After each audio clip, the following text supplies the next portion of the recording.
Pascal. You are now rocking with that dude Pascal.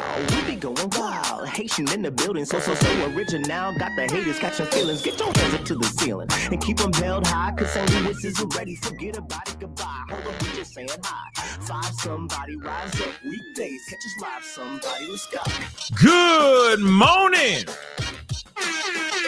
Good afternoon and good evening, everybody. Welcome to the Pascal Show. Hope you guys all doing well out there. Hope this show finds you in good spirits, because another day above the dirt is always a blessing. Let's not forget that. Sorry about the late start. My computer was tripping. I had to reset everything, and then I tried to go live, and it wasn't going live. It was weird. But everything's up and running now, so apologies for the late start. But nonetheless, there is quite a lull going on in the courtroom right now as we speak. And so, we're not missing much right now. So we got plenty of time to do a bunch of catch up to where they are right now. They've obviously been in that courtroom for well over 2 hours by now. So, of course, there's a lot to catch up on, but there was apparently a massive break. And they're apparently still in the middle of it right now as we speak, which is very, very interesting. But we're going to talk about that in just a little bit, okay? But we got to get into this stuff. So before we get started, hit that like button down below. Crush that reaction button if you can, if you're watching on other platforms. If you are watching on those other platforms like Facebook, X/Twitter, Instagram, TikTok, Rumble, make sure you hit that follow button on those platforms. I'm on all of them, guys. Okay. Also, please make sure you hit that subscribe button right now. If you're watching on my main channel on YouTube, go over my second channel, The Pascal Show Clips. Subscribe over there. Make sure you hit that notification bell so you know whenever I go live, whenever I upload. Okay. So make sure that notification is set to all. Hit that join button down below, become a member, check out my Patreon, check out my locals, and of course, check out pascalmerch.com. We got some really great stuff over there, pascalmerch.com. Okay, guys, we got to get into this. There's a lot going on, okay? There's a lot of craziness that's going on, all right? Now there's some, right now, they're in the middle of cross, okay? Or they're in the start, not even in the middle. Trust me, this is going to be for like 2 days, okay? It's going to be today and tomorrow, at least for sure, okay?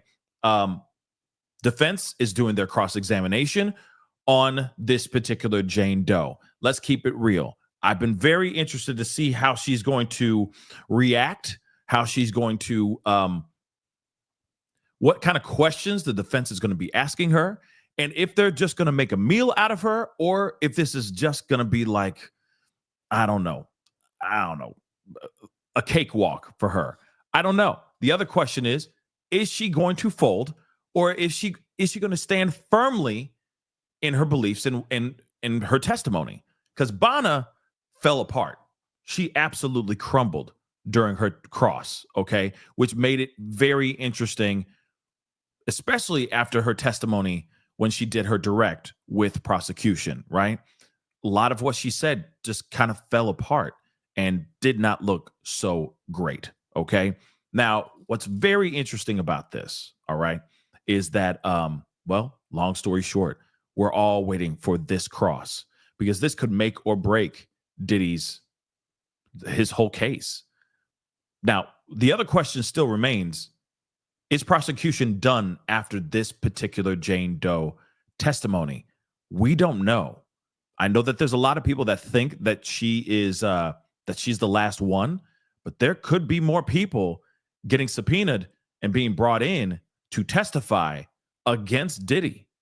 Let's not forget that. There's a lot of theory and a lot of speculation that KK might be coming out as a surprise witness to testify against Diddy because of maybe coughing up some sort of deal with prosecution, with the feds. I don't know about all that. But what I do know is that this cross is going to be very interesting.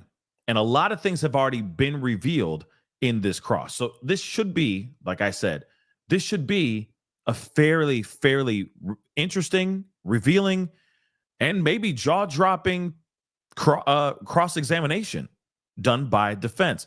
One thing I also want to say, here's the other thing too.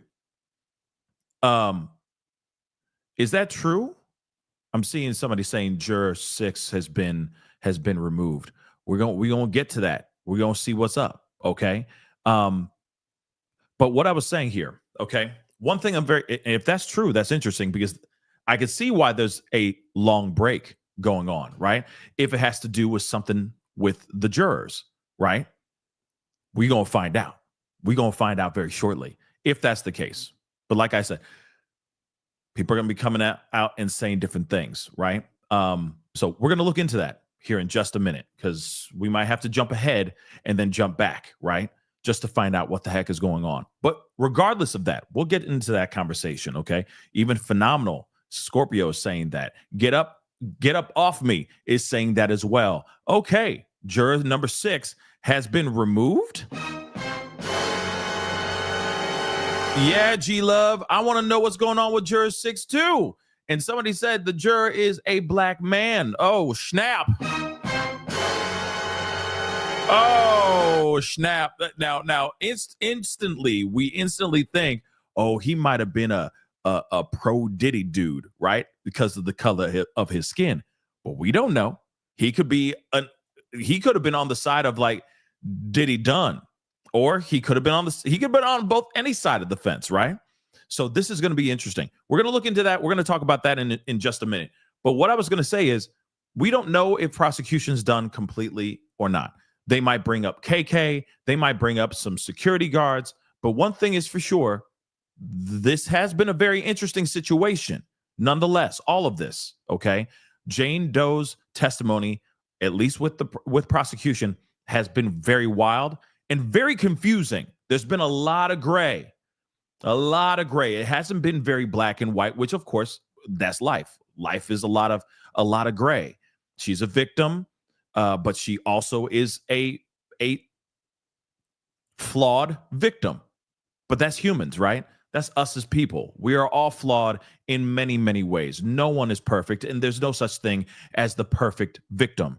But one thing is for sure, the defense is going to be playing in that gray to try to show, as you can see, jurors, she wanted to do this. This was all consensuals. That's what they're going to do, right? They're going to play in that field of gray and confuse the jury. Every single last one of these jurors. So this is going to be very, very interesting. But I'm curious about what the heck is going on. Let me take a look at this here. Let me just see if there's any reports about one of the jurors getting kicked out, right? Hold on. Because we got nicknames that Diddy apparently was saying about, this Jane Doe and all that as well. Excuse me. So hold on.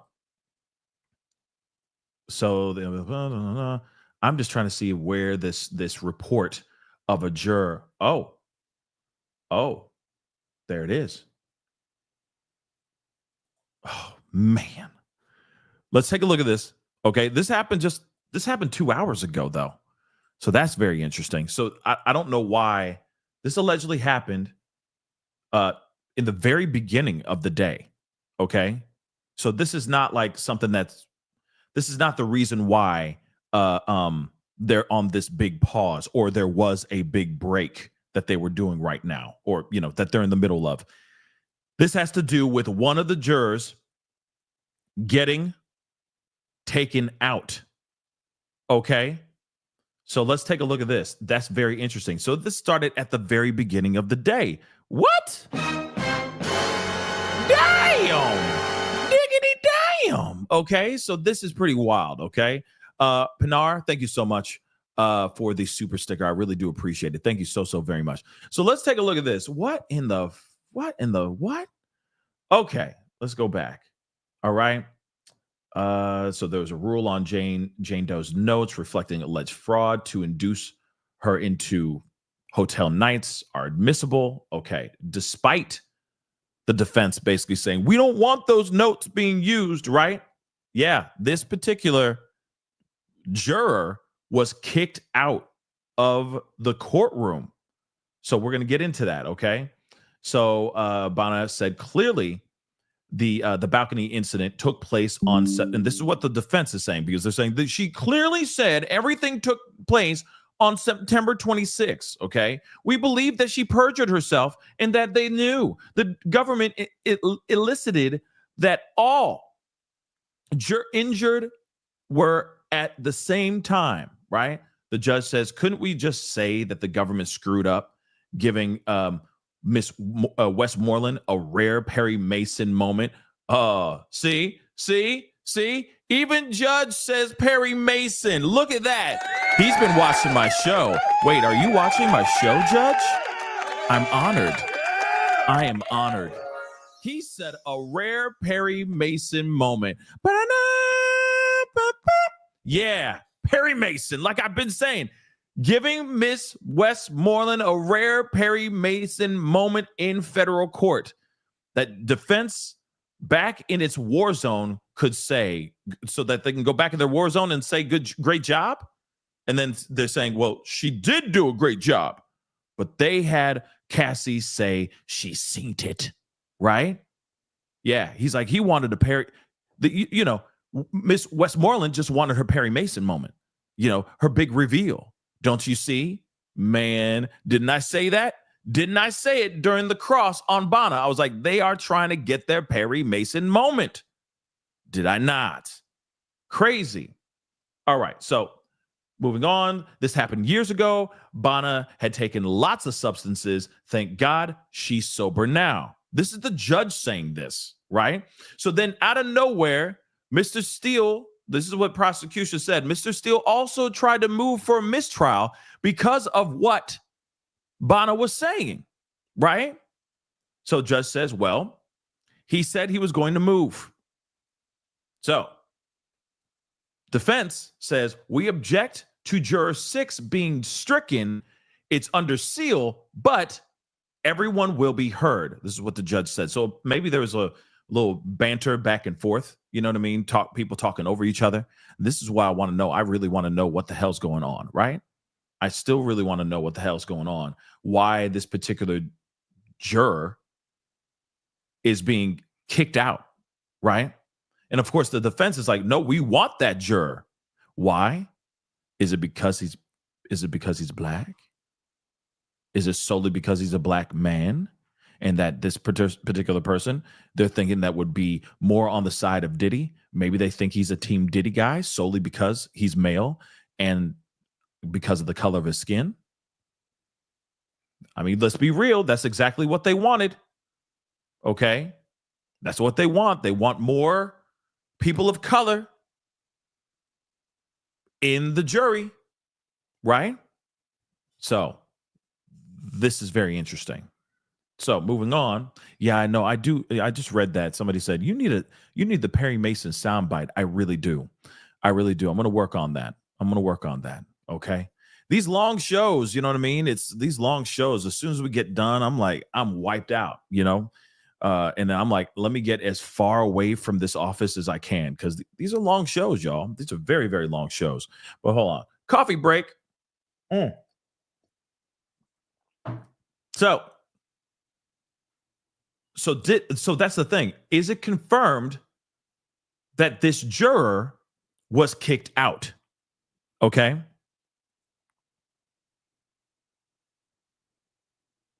That's one thing I'm kind of curious about.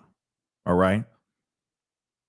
Did this juror actually get kicked out for sure? That's one thing I'm wondering about. Okay. So they say bring in Jane and then the jury. Okay. So all rise. Everybody goes into it. So we're going to go into all of the information. We're going over to NBC first before we go into the transcripts, because of course there's a lot more information. There's a lot more understanding in the transcripts.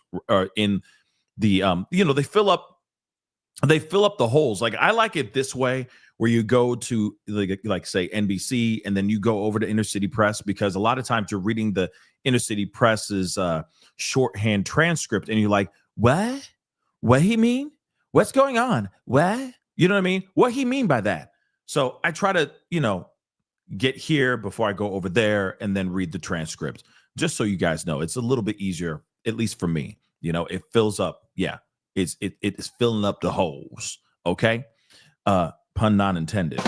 But anyway, well, let's get into some of this. Okay, and maybe they talk about the juror.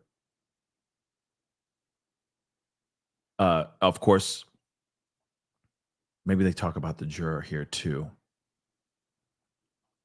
We'll get into it. Okay. But real quick, Pinar, thank you so much for the super sticker and CR. Thank you so much for the support. I really do appreciate it, guys. All your support is greatly appreciated. Thank you. Thank you. Thank you. All right. But let's get into this. All right. So NBC put this up about 2 hours ago because clearly they've been in the courtroom for almost 2.5 hours now. All right. So defense motion for mistrial has been denied. We already knew that was going to happen. Okay. We knew that ish was going to happen. So the defense motion for a mistrial has been denied. That request for a mistrial centered on the testimony of Bana, okay, the friend of Cassie Ventura's, okay, who testified that she was dangled over a 17th story apartment balcony in LA in 2016. The defense claimed Bana and Cassie lied about the balcony incident, alleging that the testimony was perjured. But we already talked about this before. How could it be perjured if it's somebody who is either was completely under the influence of substances and this happened several years ago? You're not going to remember everything and go, oh, that date, this is exactly the date that happened, unless you are writing it down the moment it happened, right? If you're writing that in your journal, putting that in your little diary with your little pink feathered pen, writing it in, I doubt she was doing that, right? So her story or her memory and the timeline might be a little skewed. It might be a little off, right? So that's what the judge basically said. She was zooted. She was under the influence. She was heavily, addicted to substances at that time. Her timeline could be a little jacked up, but thank God she's sober now, where she's able to talk and recant her story, tell her story here in trial, right? So the defense said that Combs was on the East Coast at the time of the alleged incident, staying at the Trump Hotel in New York. Remember, it was a receipt that he showed. And it's kind of like, well, you show us receipt. Anybody, okay? Anybody could go and get a receipt and say, oh, I was there. See this receipt? See right here? Shoot, are you sure you were really, you know what I mean? It's still something that could be brought up as a question. It could be debated, all right? And Glitter, I ain't going that. Nah, this ain't a dig at BJ. You know what I'm saying? Nah. nah. Shout out to BJ. Shout out to BJ Investigates / that surprise witness. She's been doing great coverage on the trial as well. Everybody who is friends, everybody who's covering this case that are good people, because there are people out here that are just, creating chaos for the sake of chaos out here, at least from what I'm hearing. Those that are just trying to give you guys the information, that they're a friend in my book, right? And there have been a lot of people that have been covering it and covering this case and doing a great job at covering this stuff. Real talk. Okay. All of them that are inside the courtroom, that are even the ones that are even outside, like me and a bunch of other people that are just covering this as well. So shout out to everybody who is just putting in the time and the work and the effort. Also, shameless plug, but last night, a couple hours after I did my live, I had Lauren Conlon from Pop Crime TV come onto the show. She is also somebody that's been inside the courtroom doing crazy work, great work in there, covering everything, following this whole trial day in and day out. So she came in, we did a quick show, but there was a lot that we discussed in that show. I highly recommend you guys go check it out. I'll make sure I put the link in the top of the chat during the show. And during a break, like I said, it's like a 30, 35, 45 minute conversation. Go check it out, because she had a lot to say on what was going on inside the courtroom over the past several weeks. Okay. And I plan on bringing her back on And I got a bunch of other friends and people that I plan on bringing onto the show, either during these lives that I'm doing here or doing, just like random, late live conversations on the show as well. So just letting you guys know, be prepared, because there's going to be a lot of faces coming through. Okay. So boom. All right. But let's get into this. All right. So, of course, they were arguing, going, Judge, we want a mistrial, right? BS, right? Thank you, April B. I appreciate that. Thank you so very much. Very informative. It was a great show last night. Yeah, she was great. She's fantastic. She's a great person. She's been on the show a million times. Oh, not a million times before. She's been on the show before. If you recognize her face, she is one of the reporters on Nancy Grace. Shout out to Nancy Grace, of course. Okay. As I like to say, Nancy Grace, right? She does a great job. She does great work in her coverage on all things true crime, okay? And on this particular case as well, this particular trial as well. So, just so you know. But back into this. They're trying so hard, okay? They were trying so hard to get a mistrial. I try so hard. You know what I mean? They were really trying really hard to get a mistrial. The judge said the defense did not object to her testimony, and they were allowed a vigorous cross-examination. So the judge said the government screwed up, but that wasn't grounds for a mistrial. He noted Diddy's defense attorney, Westmoreland, had a real Perry Mason moment. I'm telling you right now, I said it. He saw my show. That's all. That's all. Okay. Or he and I have the same sense of humor. Great minds think alike. Okay. But anyway, he said she had a real Perry Mason moment, meaning a dramatic revelation in a courtroom. So Cassie mentioned the balcony incident without naming Bonna in her 2023 lawsuit against Diddy. She also testified about it while on the witness stand last month. So the judge is basically saying, they screwed up, but it wasn't that big of a screw up. You see what I'm saying? Because if we go back to what he said here, he says, okay, where was that Perry Mason? There we go. He's like, couldn't we just say that the government screwed up, giving, Westmoreland a rare Perry Mason moment in federal court, that the defense is back in their war zone, could say great job. And she said, and then defense Shapiro was like, no, she did do a great job calling that out. But they had Cassie say that she actually saw it. So then Shapiro continues. This is only our second motion for a mistrial. I'm not sure why the government says it's the third. It's because they tried to move for a mistrial during Kid Cudi's situation in court. Brian Steele walked up and said, we want a mistrial because we have a feeling that the prosecution is going to ask if Kid Cudi's scared for his life right now. That's literally what they said. And the judge is like, wait a sec, what? But they haven't even asked that yet, yo. They haven't even asked that yet. So if they haven't even asked that, I can't even, why are we having this conversation about a mistrial about something that they ain't even said? Can you predict the future? Do you have a script? Is there a script? I didn't get a memo. I didn't get a script. I don't know the lines. What are you talking about? Because Brian Steele was like, we move again for our mistrial. So yeah, it's been 3. I'm not crazy. I'm not crazy. It was an audible move for a mistrial. So they tried 3 different times. 3 different times, yo. 3 different times. All right? So I'm not crazy. And that Perry Mason, I'm so proud of I'm so proud of myself. See, I said she was trying to get a Perry Mason moment. Same thing with Brian Steele when he did his cross on Capricorn Clark, right?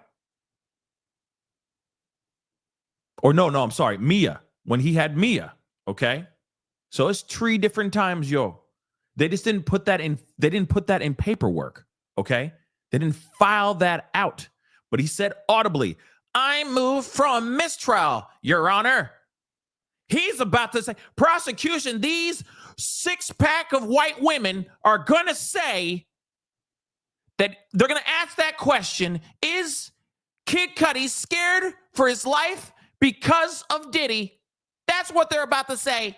And then the judge is like, nah, bruh, they ain't even said that. They didn't say it. I don't think they're about to say it. So why can you even say something, ask for a mistrial about something they didn't even do yet? Make that make sense, bruh. That's what judge said. He's like, make that make sense, bruh. Come on, man. Make that make sense. Denied. And they moved on. Yeah, they said, remember, Mark Garagos said, this is a 6-pack of white women. White dude said that. You can't make this stuff up. This is true. This is true life, y'all. This is true. This be true life, though. So I want to know, burning question is, why did they kick out juror number 6? Okay, wherever the hell that went. Why did they get juror number 6 kicked out? That's what I want to know too. Okay, so let's get into this Perry Mason moment. He's like, yep, she had her little Perry Mason moment, but that still doesn't mean that her testimony is perjured or that it should be thrown out and that we have a mistrial. No, judge wants to take this person down. And that's the other thing too.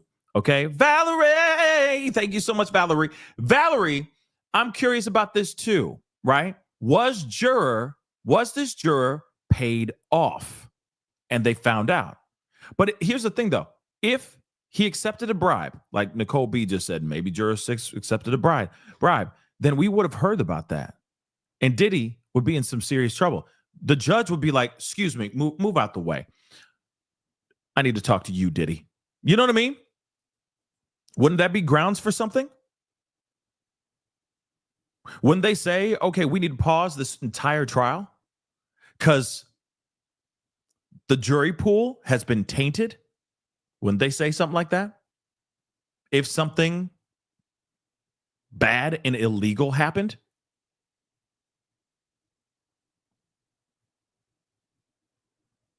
I'm just saying. Think about it, okay? As we continue, they would stop everything and go, whoa, he's tampering with the jury. We need to, then it would be a mistrial, right? Wouldn't it be a mistrial, or wouldn't there be a complete pause or something like that? I'm just curious.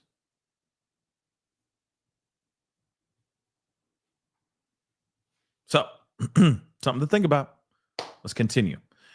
So Jane takes the stand. Okay, she's wearing a brown suit blazer. Okay, she's and Diddy. What are you wearing, Diddy? Oh my gosh! Right, I'm wearing something I got from JCPenney. Well, it looks fantastic, lovely, love it. That cardigan sweater looks really itchy, but I love it. Looks good with the ensembles, really bringing out the gray in your hair. Moving on. Jane did not want anything to do with Homeland Security agents last month when her place was raided. Okay. So defense attorney Tenny Garagos, by the way, Tenny Garagos is the daughter of Mark Garagos. So of course, I'm assuming she's learned from the best. Okay. I'm sure she has learned from the best. So we'll see how she does here in her cross, okay? So she pushed back. She pushed Jane, okay, on her lack of interest in cooperating with the government when the agents first raided the residence, Diddy's residence, in March of last year. She testified under cross-examination that when Homeland Security investigation agents arrived at her home, she wanted nothing to do with them. She had a choice to speak to them, and she chose to get an attorney. She paid for, by the way, these attorneys paid for by Diddy, and still those lawyers are still being paid for by Diddy right now to this day. I mean, unless he called everybody and said, "Squeeze her off, man. Squeeze it off. Shut her off, man. Shut off that faucet of money getting thrown over in her direction. I ain't paying no rent. I ain't paying no lawyers retainers. Nothing. We done." I'm sure he's doing. I got a theory. Hold on. I do have a theory, which would be insane. No, it's not a theory. It's a question. We're going to get into that in a second. But the fact that he is paying for all of her stuff still to this day, okay, is terrible. It's a bad look, okay? So she's saying, she told the court that Diddy is still paying for her lawyers that she is still represented by.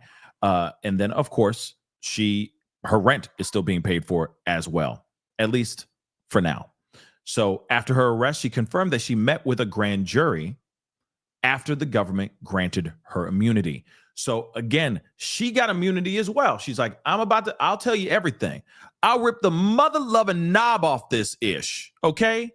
It'll be a tidal wave of information, but I need immunity. And they said, say less, bro, and gave her paperwork saying, hey, we have signed immunity, so you can go buck wild in this conversation. And that's what she did, right? So far. But here's the thing, just a little sidebar. Question. This is going to sound a little crazy. Welcome to the Pascal Show. But I'm curious about this. He's paying her rent still, at least until the end of this trial, or at least until the end of her testimony. She's getting her rent paid. She's got her lawyers being paid for by Diddy. She's being bankrolled by Diddy. Now, here's the question. Is this unbeknownst by Diddy, or is this knownst by Diddy? Something to think about, right? Because instantly I'm going, ooh, wait a second. Could it possibly be that, I know this is going to be a crazy thought. This is just a question. Could she be paid? Could she be in here as like playing a double agent thing? Think about that for a second. I not sitting here saying that I don't believe anything that she's saying, but what if there's a huge twist in the cross over the next couple days? He is still paying for her stuff.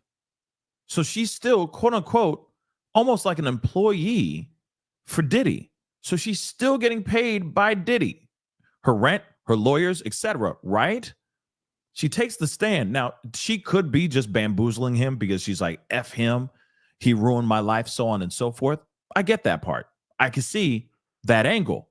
But then at the same time, there's another part of me that's like, wait a second. She's paying, okay? She's paying, or she's getting paid through her, rent, and you see what I'm saying? So could she be in there to just throw a wrench in the whole machine of this whole situation for prosecution? How can prosecution really trust her? Now, the other thing too is, of course, she could literally be, what's the word? She could literally get literally screwed over, right? By committing perjury on the stand. So it does make you wonder, is she really there to take Diddy down? Or is she there to make him, to make him not as tarnished of a villain, right? That's the question. Now I'm hearing something else too. People are saying there's a rumor saying that Inner City Press was removed. What? That can't be true. That can't be true. Hold on. Let me see something. Wow, that's tragic if he got removed. Wow, that'd be messed up if he got removed. Why would they remove him? He hasn't done anything wrong. He's not exposing anybody. He hasn't exposed anybody. He's just been doing transcripts. Has he not? Hold on. I'm checking this really quick. I don't know if that's true.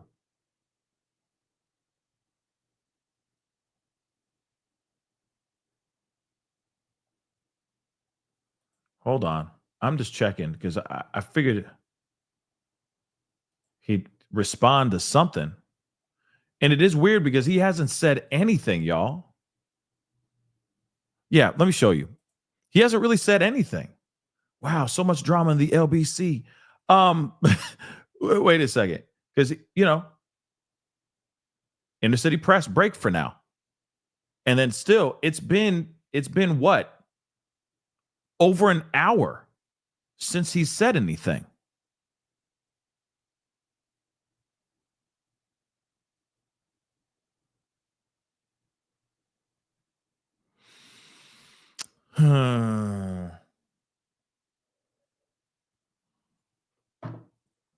It's been well over an hour. He posted this at 9:22 a.m. my time. It is basically 10:50. So well over an hour. All right. Okay, you guys caught that. Congratulations. Okay. But yeah, what's going on here? What the heck is going on here? Because we need inner city press in there. You see what I'm saying? Ain't nobody covering this trial like inner city press. Ain't nobody else. Ain't nobody. You know what I mean? So what's going on here? Oh, this is tragic. I hope that's not true. We're going to find out. Where's everybody getting that information that he got? No, there hasn't been any mistrial. A mistrial has been denied. Just so you guys know, okay? We don't know if he got kicked out, okay? Yeah, Samantha. Everyone is getting the updates from inner city press. Everyone from everyone. Okay? Everyone. So what is going on here? So yes, there has not been any conversation of a mistrial thus far. Okay? There has not been anything of a mistrial outside of the mistrial that was filed that got denied by the judge. Okay. Yeah, his last tweet was saying son, and she said, "Can we say my child?" I mean, yeah, we saw that too. Okay. Thank you. You caught that, man. You guys are so smart. You guys are so smart. Real talk. I'm proud of you. I'm proud of you. I'm proud of you. Yeah, you saw that. Everyone, okay? Everyone uses, you guys are catching these things quick. I'm proud of you guys. Damn. Yeah. But they're saying that he got kicked out. Don't know if that is entirely true, okay? Don't know if that's entirely true. Because you'd think that he would say something by now, right?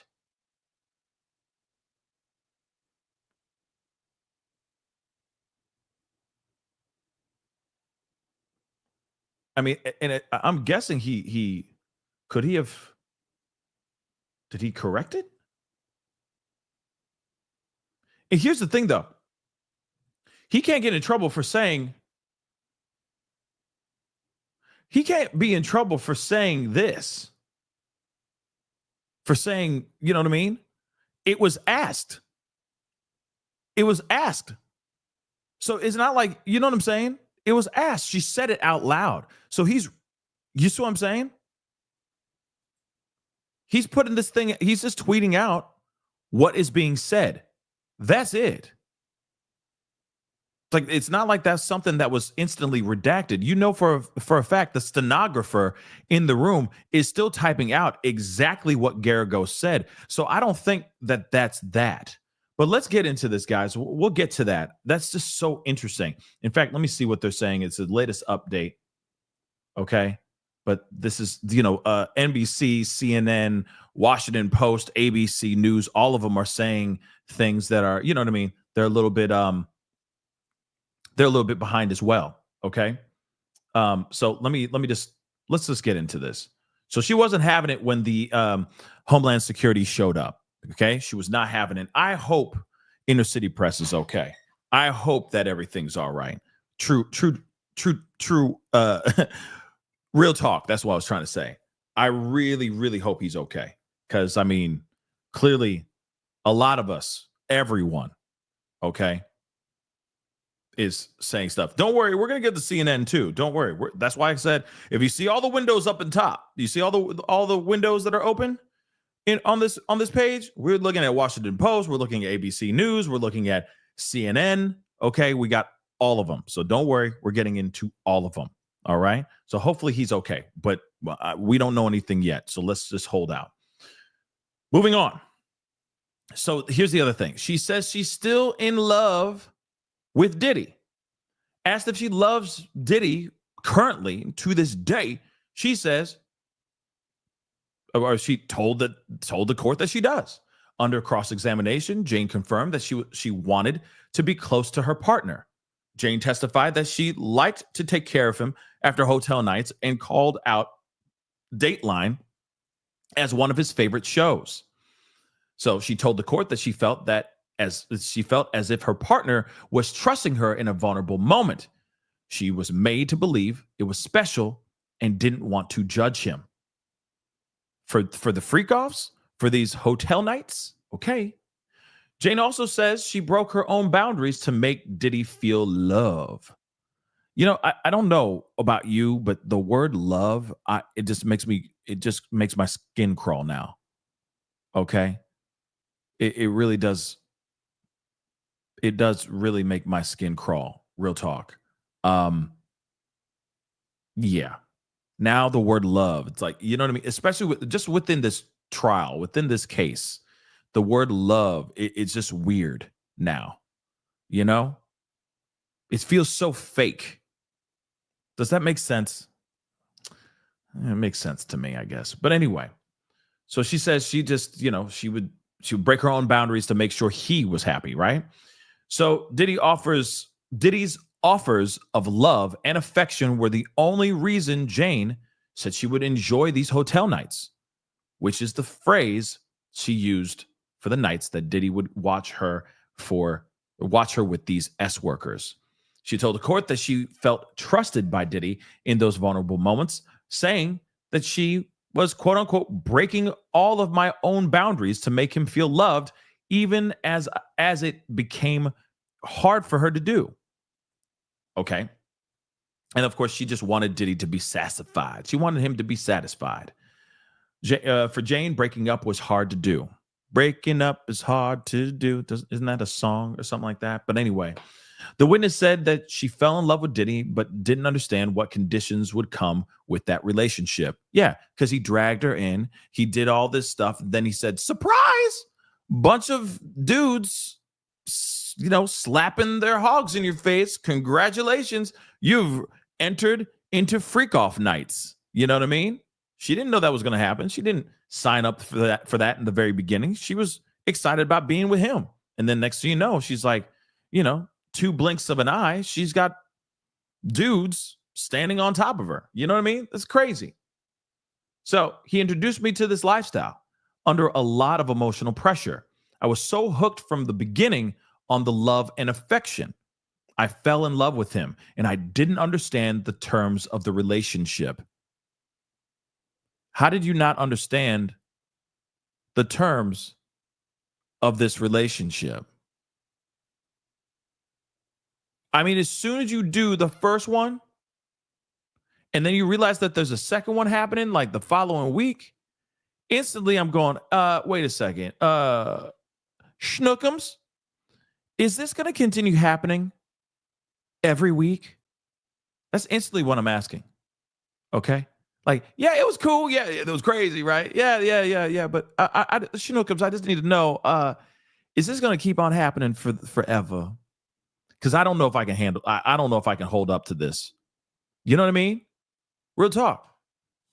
As Nicole B just said, yes, it would be like, surprise, surprise. You know what I mean? She's like, so in love. And then he just opens the door. Surprise, surprise. You know what I mean?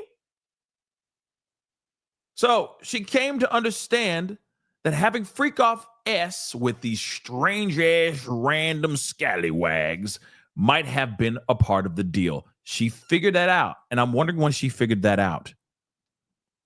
No, I'm serious. When did she finally figure that out? Oh, gallivanting with scallywags is part of the program. When did that suddenly hit her? You know what I mean? When did that suddenly dawn on her? Was that after freak off number 2, number 5, number 300? When? You see what I'm saying? It was along the lines of love and pressure to do these things he desired and wanted to fulfill my duties as a girlfriend. Her duties as a girlfriend, she thought, was to do these things. Also, the other question is, she knew that there were other girls that Diddy had, right? That this was a polyamorous type of relationship. Did she not just reach out to a couple people and just be like, hey, girl, are you doing the same ish I'm doing? Because real talk, I can't barely walk. How you doing? You know what I'm saying? You can't reach out to one of these girls. Are you doing the same ish I'm doing? Even just see what they're saying. You know what I'm saying? Just have a conversation and just see if they're like, oh, my back. And you're like, yeah? What about your back? What happened? What's wrong with your back? Why are you sore? Is it a soreness? Is it a workout? Did you do a workout? Or was this something else? You know what I mean? I don't know. But the fact that you even have to go and reach out and start asking questions, even the thought of going and reaching out to his other ladies to just find out if you're doing this, if they're doing the same thing you're doing, I don't know. I'd be out the dough. I would not be here. If you even have to question it, you know what I mean? Just saying. And Immortal Duke said, Jenny from the block, I don't think J-Lo did any of this stuff. Real talk. I don't think she did any of this stuff. I think she was a young Miami. I think it was all a transactional situation. Okay? Transactional. I'll make you relevant while you keep me relevant too. And we'll show up, we'll do our thing, we'll act like we're in love and all that, but we ain't really together. You feel me? You're just one of my girls. But I'm going to help with your career. And I'm going to help with you, with the music videos and get you the crossover that you're trying to get. You want black people to buy your albums? Bet. I got you. And I want white people to like me too. So we're going to help each other out, and we're just going to cross like this together. Right? That's what I'm thinking, right? That this was all a business transaction with J-Lo. So his larger-than-life personality helped Jane feel more confident. So she told the court that Diddy had a big personality. A little tiny Tootsie Roll. But big personality, though. Really, really tiny. And was very sure of himself, which she felt was unique. She described why she felt Diddy was larger than life. She said Diddy offered highly motivational speeches to encourage her. Yeah, again, he would get on his soapbox and be like, yeah, you can do it, baby. Wake up, hustle hard, finish strong. Plymouth Rock didn't land on us, or we didn't land on Plymouth Rock. Plymouth Rock landed on us, right? Stay strong, sister. Finish strong. Come on, girl. Come on. Hustle. Right? So she testified that she used to be shy and still struggles with self-esteem issues. Goo-goo-dee-goo. There it is. Clearly, she has self-esteem issues. She ain't that shy no more. I think we can all agree on that. Okay? With legs wide open. Okay? She not that shy no more. Okay? But definitely self-esteem issues. Abso-freaking-lutely. You can see that from downtown. Okay? Just saying. You can see that. Just saying. She is not shy no more. though. That's definitely not shy. Okay. Or she ain't shy when she does a little X. Let's just say that, right? Okay. I'm sorry. I'm sorry. I'm sorry. Yes, we hop around through all kinds of genres of music on this show. Okay. Welcome to this place. I'll show you everything. You know what I mean? With legs wide open. Okay. So, witness describes the spiritual side of Diddy, which is hilarious. Okay? I'm sorry. Which is hilarious to me. All right? Jane said Diddy introduced her to gospel music and had insightful conversations on his own spirituality. So in other words, he would be listening to a whole lot of TD Jakes. Okay? Because he loves getting swallowed up, right? The chats brought a quote unquote really good perspective on a lot of things, the witness said. She was so brainwashed. Oh my dear God. So he had a favorite pastor, TD Jakes. And he would put his sermons on. He put them on the TV. And they would watch them together.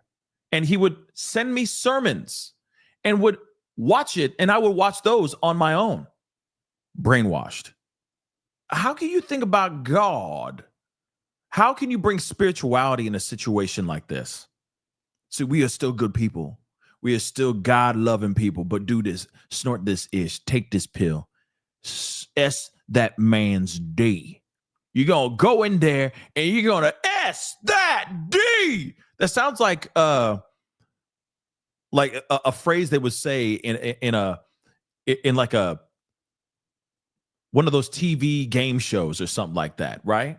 She's going to go in there and she's going to go S that D, right? But that's what he was saying.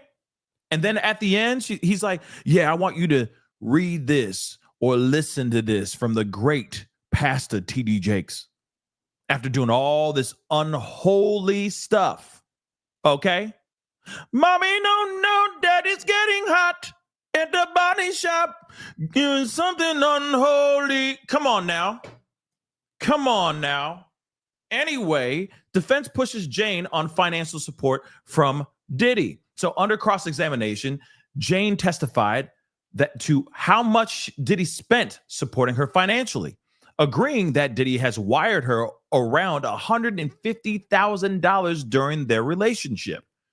So, Diddy's attorney, Garagos, asked Jane whether she gravitated toward providers.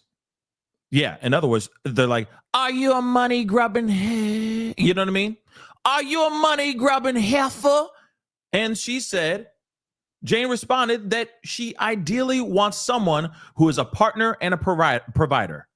Prior to meeting Diddy, Jane said she was making about 50 grand as an influencer in addition to receiving that child support. Okay? Now, let me just say this. Yeah, Garagos is basically saying, are you a professional baby mama? Right? She says, hey, I like being with people who are good providers and good partners. Now, let me just say this. Ain't nothing wrong with that. Okay? If that's what you desire, cool. If that's not what you desire, cool too. But what they're trying to show is, oh, you're a money-grubbing heifer. You just wanted that money. That's the only reason why you're doing this. Didn't I say this yesterday? Didn't I say that they were going to go this route?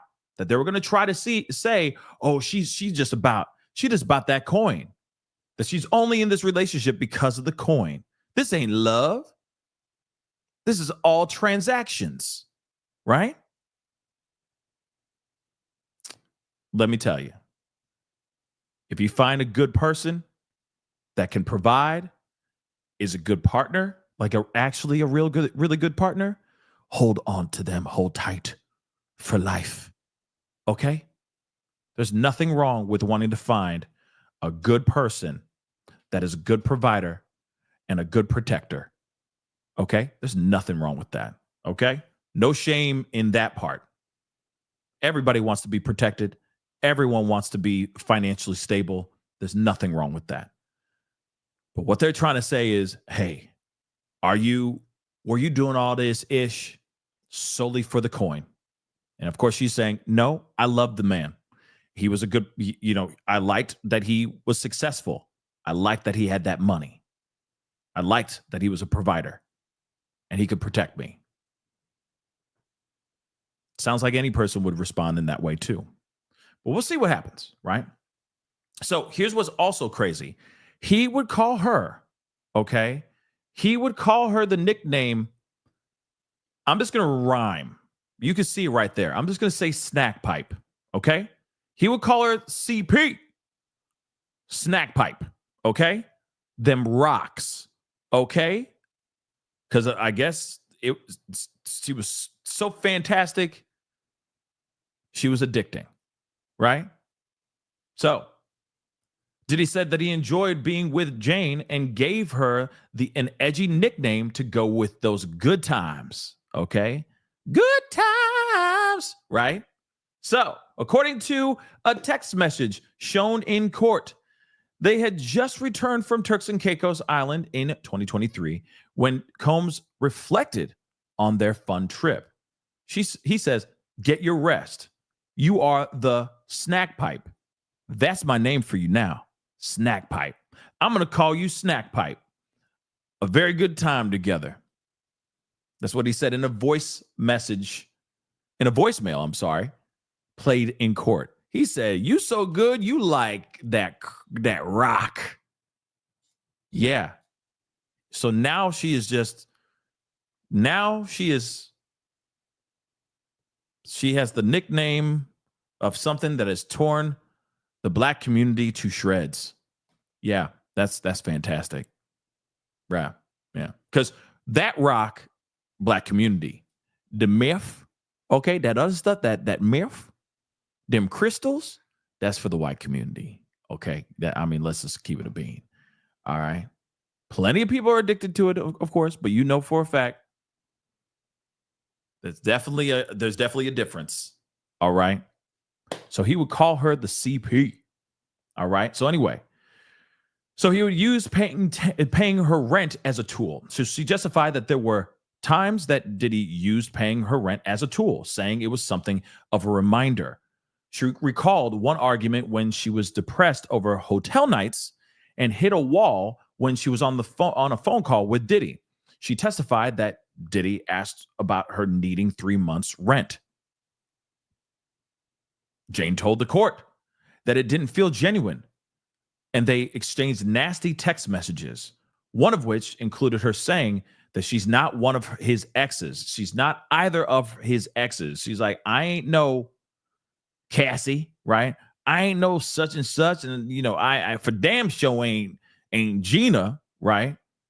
So Diddy asked whether, Diddy's attorney, asked whether Diddy sent Jane $20,000 unsolicited, which Jane did confirm. So he sent her more money. Remember, though, he has a tendency to be like, can you please just invoice me? If you got a problem with me, just invoice me the problem. All right. And then we don't need to fight about this. I ain't got time for this. Right. Just send me an invoice. You mad that I went out to Turks and Caicos with Young Miami? Invoice me, girl. I don't need to fight about it, man. I'm single. I'm doing my thing. We already have our arrangement. You angry about it? Invoice me, dog. That's it. And we don't have to have this conversation anymore. I'll pay you to resolve this issue. All right?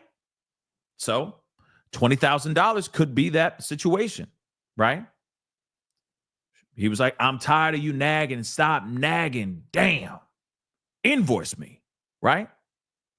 So she says she was initially okay with the polyamorous relationship with Diddy, but things grew difficult. Duh. Have you seen what's going on with Neo? If you don't know what's going on with Neo, I highly recommend you guys go check out what's going on with Neo, okay? That's just so you know. And yes, little Patty, I agree 110%. Newsflash, money doesn't buy everything. Apparently, it doesn't buy love either. Yeah, it can't buy me love, right? I mean, the Beatles had a point there, right? Money can't buy everything. Apparently, J-Lo's love don't cost a thing, right? Apparently. So, she told the court that she was aware of Diddy's polyamorous, that he was polyamorous and seeing multiple women. And that at first, it wasn't something that she minded. Remember, because he's Diddy. And he said to her, yeah, I got other people, I got other girls that I'm talking to. You feel me? Yeah. Right? And she's like, that's fine, whatever. He's hot. He's successful. He's Diddy. You know what I mean? That's what happened. But as emotions grew deeper, she testified the imbalance became difficult to handle. So she said that the relationship looked monogamous, even if it wasn't in reality. How did it look monogamous? That's the one thing I'm curious about. How did it look like it was monogamous when it wasn't in the first place? All right. Of course, in reality, it was not monogamous, which she, of course, was not okay with. She agreed that it hurt her feelings, that he was easily able to shift to another woman. Jane used colorful language when referring to another woman he was dating, she said. So, I can't believe she was out there talking this little hussy. This is other B word, right? Mad, just mad. I get it. But at the same time, he did tell you in the beginning, I am seeing multiple women. You're not the only girl I'm seeing. I'm just letting you know. And she said, that's fine. If you said it right off in the beginning, then you shouldn't be surprised about him doing exactly what he says he's going to do, right? So Jane said she was concerned about his substance use. So his heavy use of substances like, party favors and alcohol worried Jane, who said that during a trip to Turks and Caicos, she felt like the music mogul had jaundice, graying gums, and shaking hands because he was so heavy into the substances and he was drinking that heavily. Damn. Yeah, that's not good, right? She wanted him to go to a rehab clinic in Thailand. When the defense attorney, Tenny Garagos, asked if she believed Diddy was an addict, the witness said, I felt like he was overdoing the partying. In other words, yes, he's an addict. Diddy was driven by desire and Jane by love, defense presents. Interesting. So Garagos asked Jane whether Diddy was driven by his desires, and her love for Diddy drove her during these actual hotel nights. She responded saying, yes.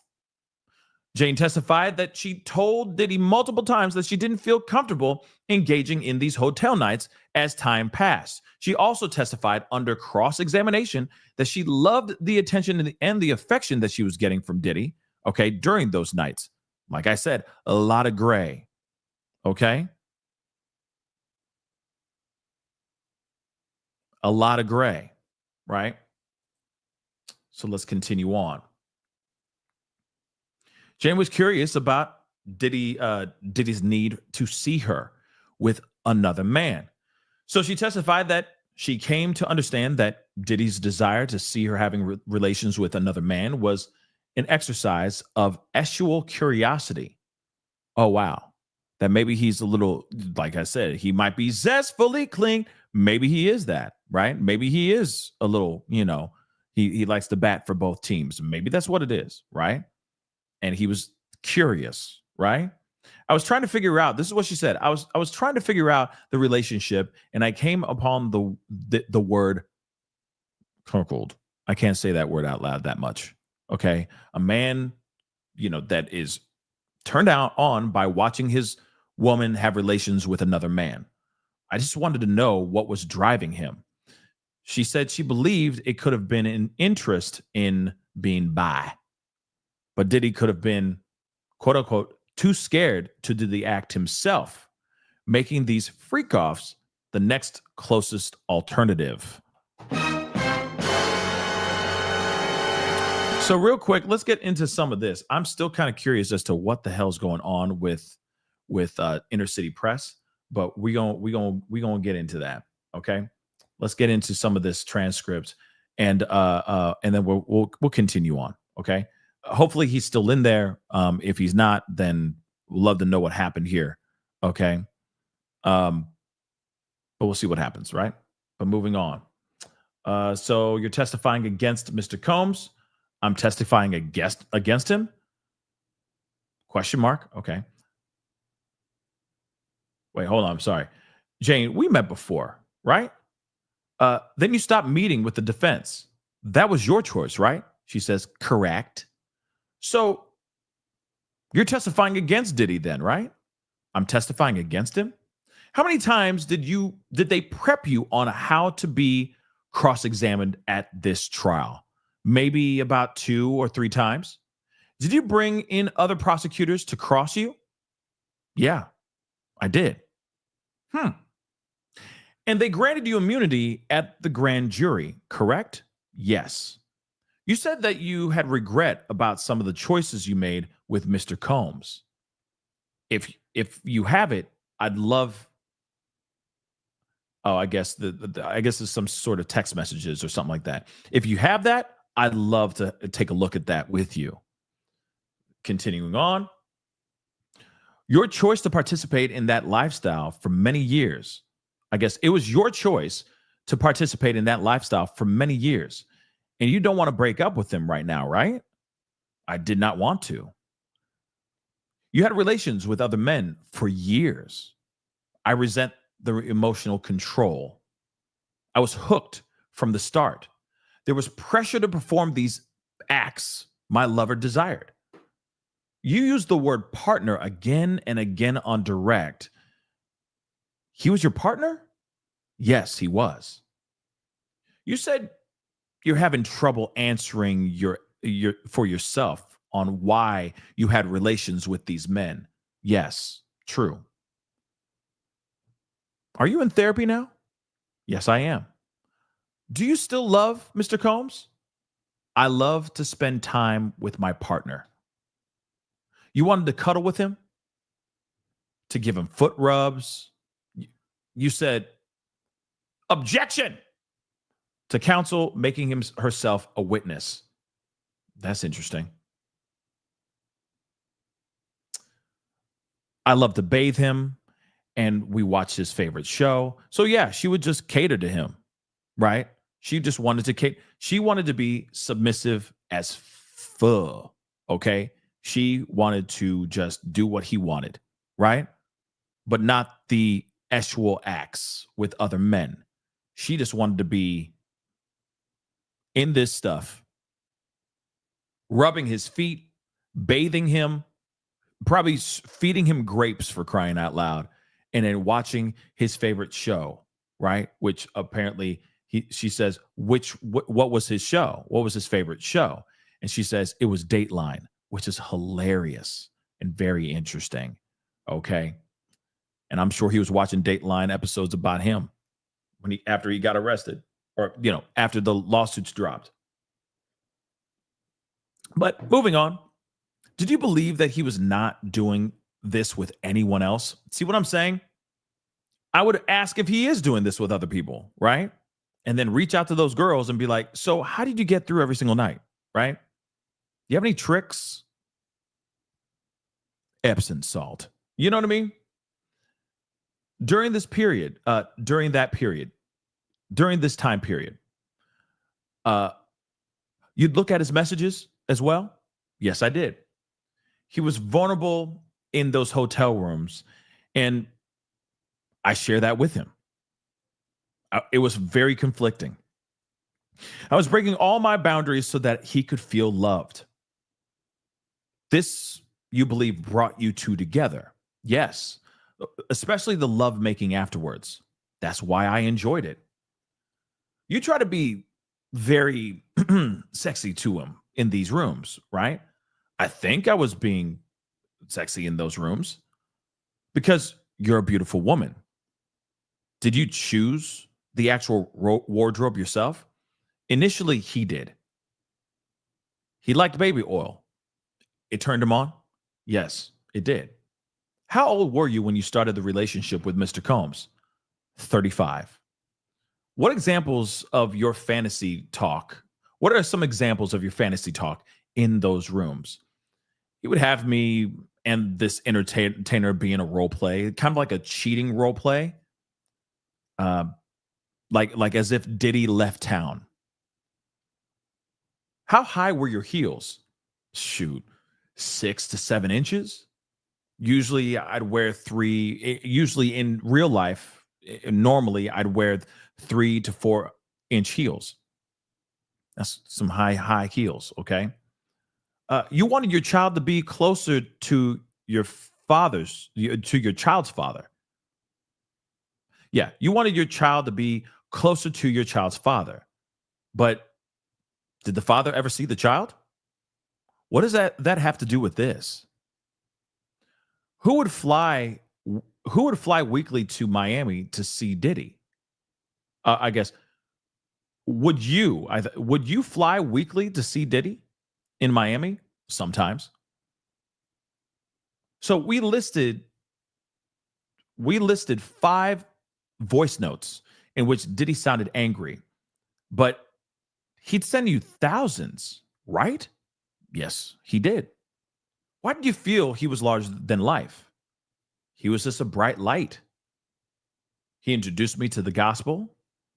He had a favorite pastor, and he'd watch that pastor on TV. Has that stayed with you? That spiritual influence? Yes, it has. Do you watch that pastor today? Objection! Sustained.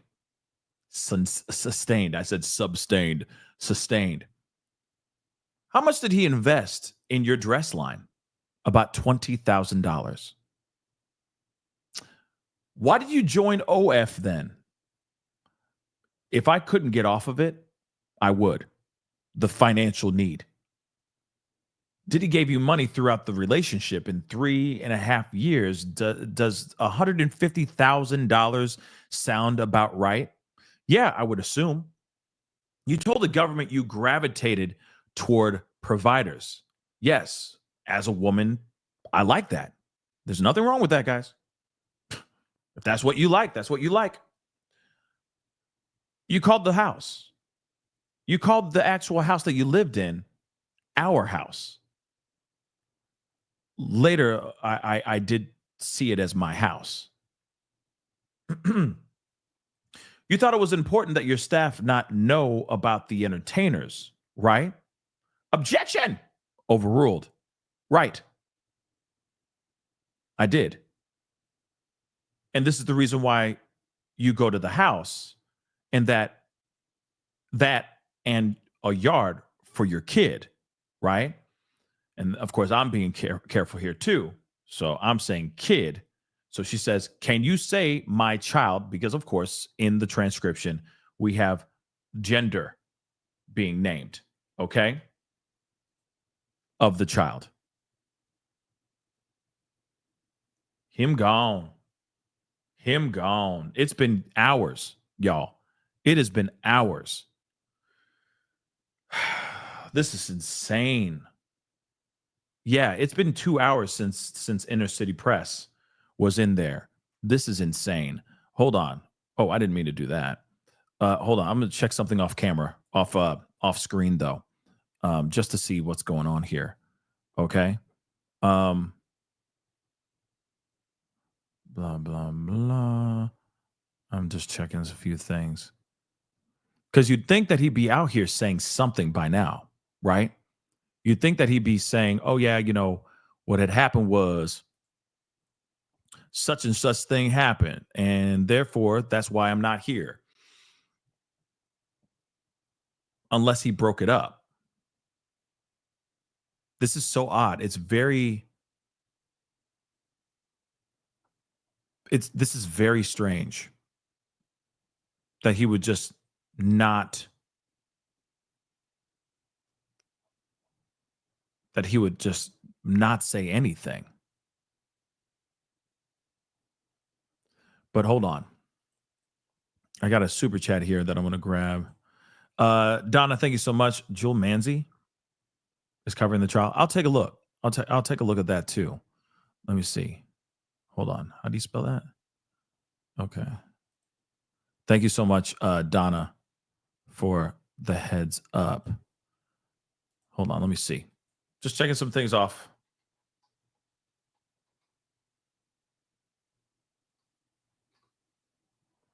Just seeing if there's any updates. Yep, we got more. Okay. We got a new one. This is going to be interesting to take this information. Okay, let's try this one. Yep, TD Cakes, absolutely. G Love, thank you so much. Pinar, thank you so much for the love. The inner city press really get kicked out? Did they really get kicked out? I don't know. That's the one thing I'm trying to figure out, because he just literally flatlined. I don't know where he's at. He literally went radio silent, and I don't know why. And you'd hope that he would say something, right? But again, it's not his fault if he is literally writing out verbatim what they're saying. It's transcription. That's not illegal. It's not like he posted a photo of this particular Jane Doe on his stuff, right? But he just literally went, yeah, guys, he just went radio silent, and he's been radio silent for over 2 hours now, which is weird, right? So we're going to get over to this one now. Shout out to Jewel. I've never seen her stuff. All right. But she is giving trial updates as well. So we're going to take a look at this as well. So, it's going to be a different breakdown. This is a different take. All right. And we're going to see how she do. All right. So I'm going to move up ahead a little bit. Blah, blah, blah. Because a lot of this is kind of like the same stuff how Inner City Press was doing. So yeah, counsel is making herself a witness. So I enjoyed bathing with him, or I enjoyed bathing him and watching his favorite TV show together. And of course, they say, what TV show was that? Dateline. Did you think he was only doing this with you at the time? Yes. Did you check his messages, like his phone and stuff like that? She says, yes, I did. Just like Diddy did. She did the same thing, right? She continues, in those hotel rooms, he was vulnerable, and I connected with him that way. I connected with that. It was tough. I broke down my own boundaries to make him feel loved. Then Gargo says, so this closeness bonded the two of you. Yes, especially the intimacy afterwards. That's what I cherished. You aimed to be, spicy for him in these rooms. I believe I was next. I don't know what that means. I believe I was next. Okay. You're a beautiful woman. Did you pick out the outfits yourself? He chose them at first. He really enjoyed that baby oil. Finding it very arousing, right? Yes, he did. Baby oil Astroglide, right? Moving on. Karagos asks, how old were you when you began this relationship with Mr. Combs? 35. Can you describe the fantasy talk in these rooms? He'd have me and the entertainer role play, like a cheating scenario where Diddy is out of town. Okay. Oh. Okay. How high were your heels that you wore? 6 to 7 inches, though I usually wear around 3 to 4. You wanted your child closer to their father. Did he see the child? What does that have to do with anything, right? What does that have to do with this? I'm skipping over that photo. But anyway, did you fly weekly to Miami to see Diddy? Sometimes. We heard 5 voice notes where Diddy sounded angry, but he sent you thousands of voice notes, correct? Yes, he did. Why did you see him larger than life? He was a bright light. He introduced me to the gospel. He had a favorite pastor that he would watch on TV. Has that gospel, has that faith, newfound faith, has that stayed with you up to this day? Yes, it has. Do you watch the pastor to this day? Objection, sustained. I keep on saying sustained. Okay? How much did he invest in your dress line? About $10,000, $20,000. Okay. Why did you start an OF account then? It was a financial necessity. I'd stop if I could. So Gargo says, Diddy supported you financially during the relationship over 3.5 years. So that was about, let's just say, $150,000. Does that sound accurate?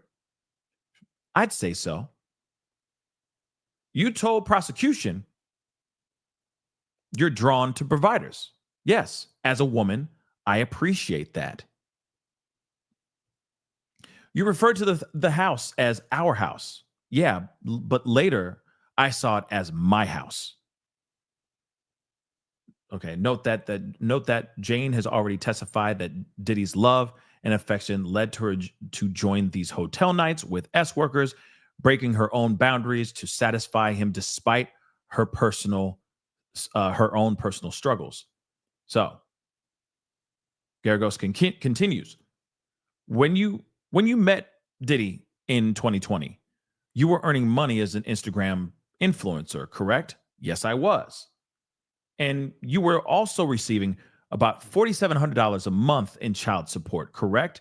That's correct. Once you were with Diddy, did your influencing work change? Yeah, I couldn't focus on it anymore.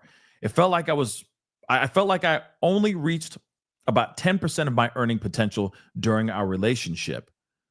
When I moved into the new home in April of 2023, I thought if we got a place that meets Diddy's taste, maybe we could start doing the hotel nights there in the privacy of our own home. So you and Diddy wanted to keep these hotel nights private. Yes, it was really important that nothing about the hotel nights got out. We didn't want the public to know, even his employees to know about the entertainers. Had you done hotel nights at your previous apartment? Yes, we had. So one of the reasons you got the house was for that. And so that your son could have a backyard. Can you please say my child instead? Yeah, defense is trying to dox her, which is bad.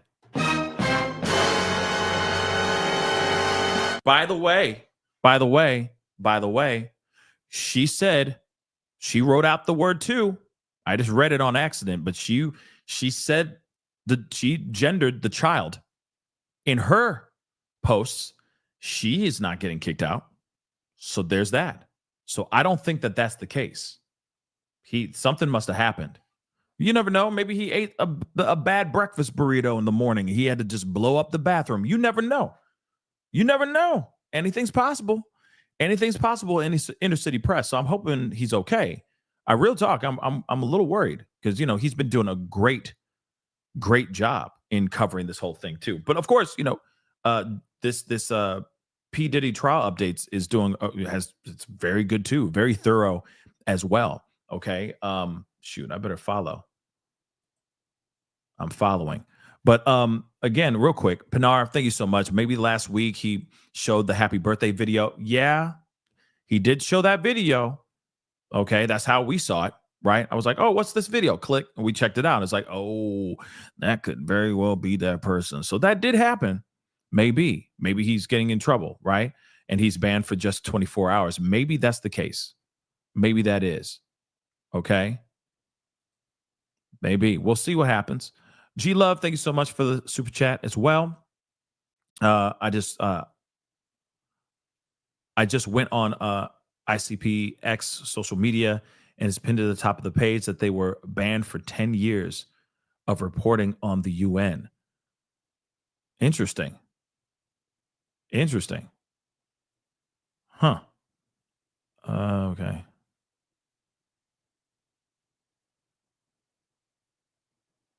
Well, here's the thing. Okay, I'm responding to Pascal. She said she only had 10% of her earnings, 10% of her earnings, which she would be making off of her Instagram posts.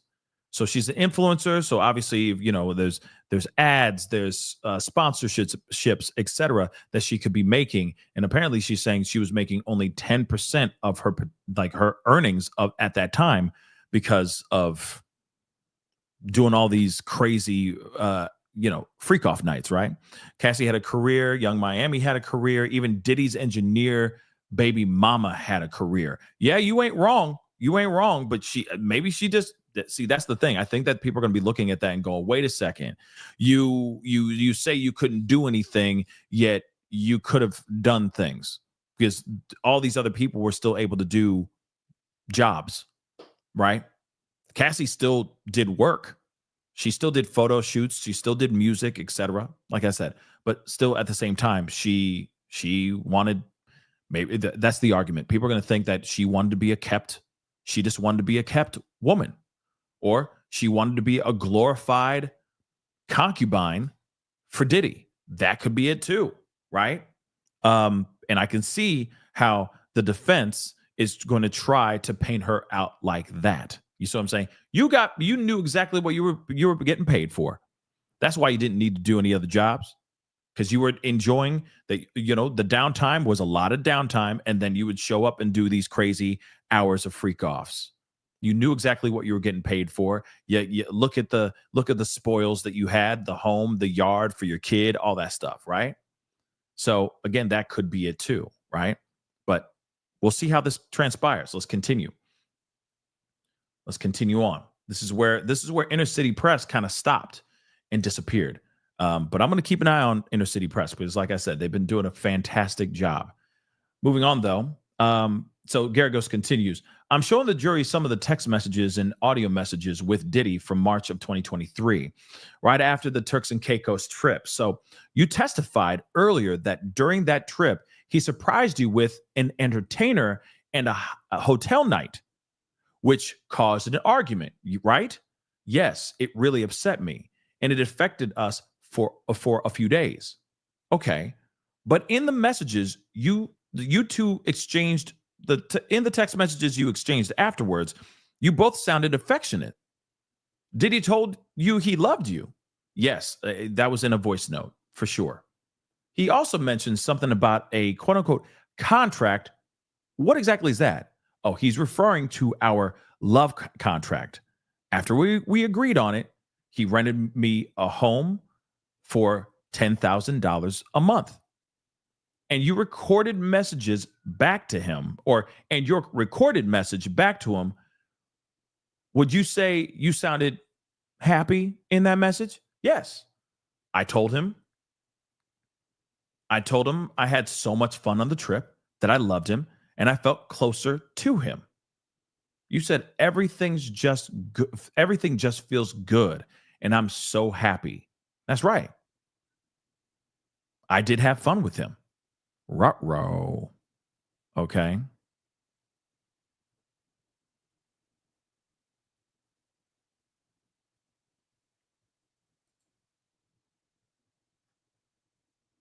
Continuing on. I was expressing love for the time we spent together, except for the part involving the entertainers.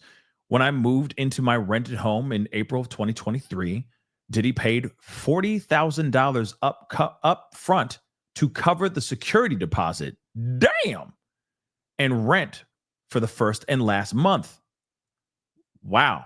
Okay, that makes sense. So it would be $10,000 for the first and $10,000 for the last month, and then for a security deposit, another additional $20,000. So yeah, that would be $40,000, but that's still a lot of money.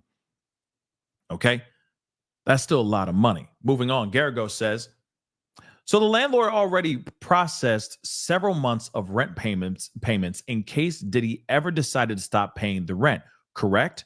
Yes. Did Diddy indicate that he was also open to paying 3 more months of your rent, even though you were about to break up? Yes, he did. Did you ever believe Diddy would stop paying your rent. There were some times that I definitely felt that he would do that. And he used it kind of like a little tool. The rent was always just like a little reminder. Okay. Can you confirm the conversation you had with Diddy regarding your financial situation? Yes. He asked me, you need 3 months rent? I told him I was struggling a bit. And what happened after that conversation? I confronted him later about some things. And then out of the blue, he just sent me $20,000. Was this money solicited by you in any way? No, I didn't ask for it. It was completely unsolicited. How did you use that $20,000 that Diddy sent you? I used it to buy some nice furniture for my place. The court heard you send Diddy a text message after receiving the money. Can you describe that actual message? I texted him to say thank you, and I called him baby. I was just grateful for the help. So to clarify, you expressed gratitude and used an affectionate term, correct? Yes, that's correct. The court heard a voicemail from Diddy where he referred to you as the snack pipe, the CP.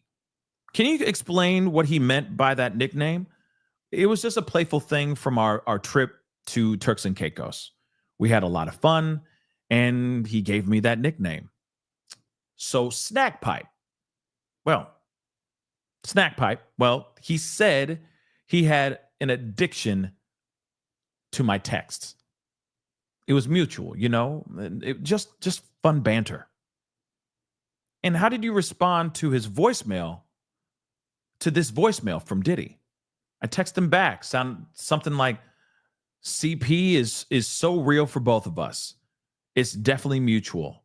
I just like everything you said. I'm so thankful. I had so much fun. Turks was absolutely incredible. I'm so happy. So your response is positive, expressing gratitude and enthusiasm about the actual trip and the actual nickname too, right? Yes, exactly. I was just happy and having fun with it. The trip was amazing, and I wanted him to know that I appreciated it. To confirm, this exchange was lighthearted and reflected a mutual enjoyment of the time that you spent together. Am I correct with that? Yeah. It was all good fun. We were just joking around and enjoying the vibe from the trip. So, you mentioned things changed when Diddy started spending time with Young Miami. Here is her name. Young Miami in the house. Young Miami remix. Remix. She's finally been named, officially named now. It's not just some chick, not just some girl that he was out with. Young Miami in the chat, y'all. Okay. She says, yes. It became very difficult for me. About 6 months to a year after we even started dating. What made it difficult? Young Miami. A business transaction. Jane continues. Their relationship was very public. They posted about each other all over social media. Meanwhile, mine with him was very private. How did that make you feel? It wasn't what I signed up for. I didn't agree to date a man who was in a public relationship with someone else. But you testified about a trip to Miami when you were still getting to know Diddy. Can you describe what happened during that actual trip? Yeah. We were in Miami, and he bought me a pair of shoes, a Bottega Veneta bag. I don't even know what the hell that is, fellas. Ladies, what the hell is that? A Bottega Veneta bag and a bracelet. I don't know what that is. I'm sorry. I don't know what that is. That's some really rich people-ish. It must be. Moving on. During this trip, though, did Diddy discuss his lifestyle with you? Yeah, he did. He explained that he led a polyamorous dating lifestyle. Okay. And how did you react to that explanation at that time? At first, I didn't mind. We were just getting to know each other, so it wasn't a big deal to me at that time. But your feelings changed over time? Yes. As I developed deeper feelings for him, it became difficult. I was feeling my man and wanted him to be just mine. You also mentioned feeling there was an imbalance in how Diddy treated you compared to his other girlfriends. Can you elaborate on that, please? I just felt like the way he treated me wasn't the same as how he was treating other women he was seeing. It felt unequal. Okay. So, to clarify, your concerns about the imbalance arose as your emotional attachment for Diddy grew. Okay. Let's talk about your trip to Turks and Caicos. What do you observe about him? On the flight, I noticed his hands were shaky. His eyes and teeth looked off. And even his coloring seemed unhealthy. I could tell he wasn't taking very good care of himself.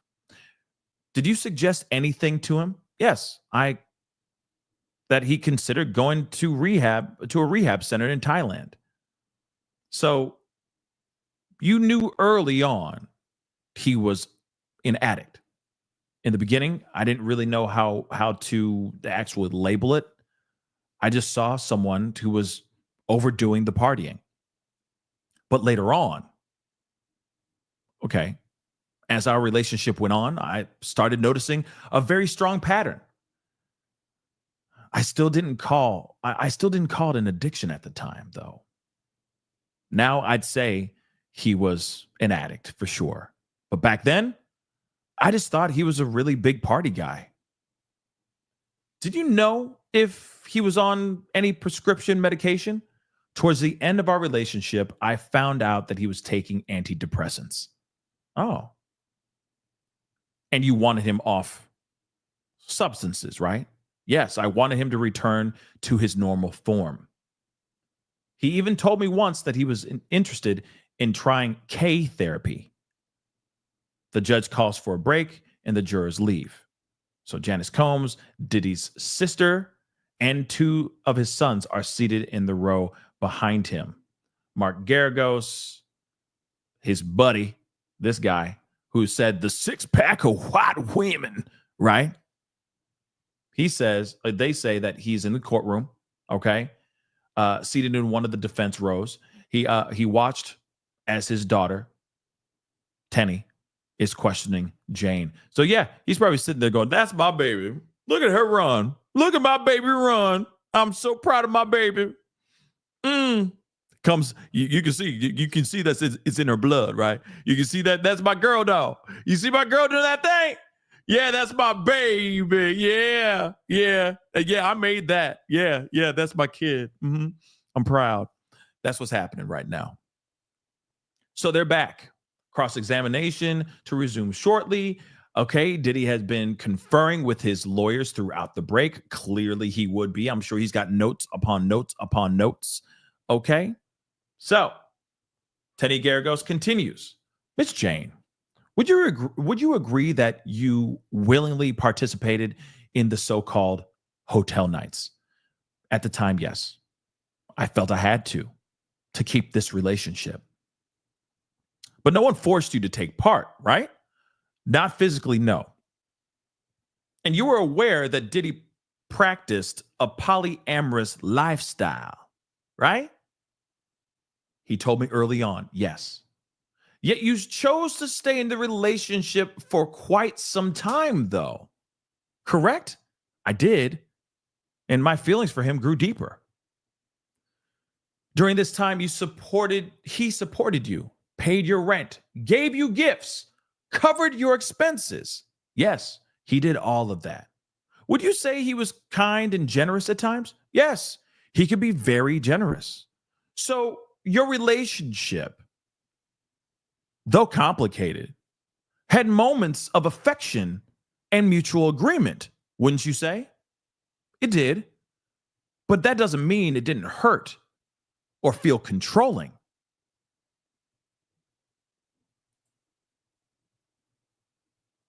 Okay. So during these hotel nights, did you and Diddy spend time alone together? Yes, we usually would have 30 minutes to an hour alone before an entertainer came in, and then sometimes afterwards too. And how did you feel about the alone time? I actually enjoyed it, especially when we made that love. That part felt intimate. So he gave you the attention you were seeking then. Yeah, he gave me the affection I wanted during those nights. Was that typical of him? No. He wasn't generally that affectionate, but on those nights, he was the most affectionate. Were red lights and baby oil only used during these actual hotel nights? No. I mean, they weren't exclusive to those nights. Where else were they used? He used them during our other kind of encounters, even in his private residence. Were you aware that these hotel nights were being filmed at any time? Yes. And I was actually okay with it. And Diddy told you the videos were just for the two of you, right? That's what he said. You put on a good show for him in these videos because you knew he would watch them again later, right? Yes, I did. Isn't it true that you enjoyed rewatching these hotel night videos with Diddy? No, I didn't like that part at all. But you still did it though. Yes. It was just part of the relationship, something I tolerated, even if it made me feel uncomfortable. So then Tenny Garagos tells the judge that she may pause her cross. Okay, she may pause her cross at 3 p.m. today to give jurors a break. Okay, so pick up again on Wednesday and then continue through Thursday. Interesting.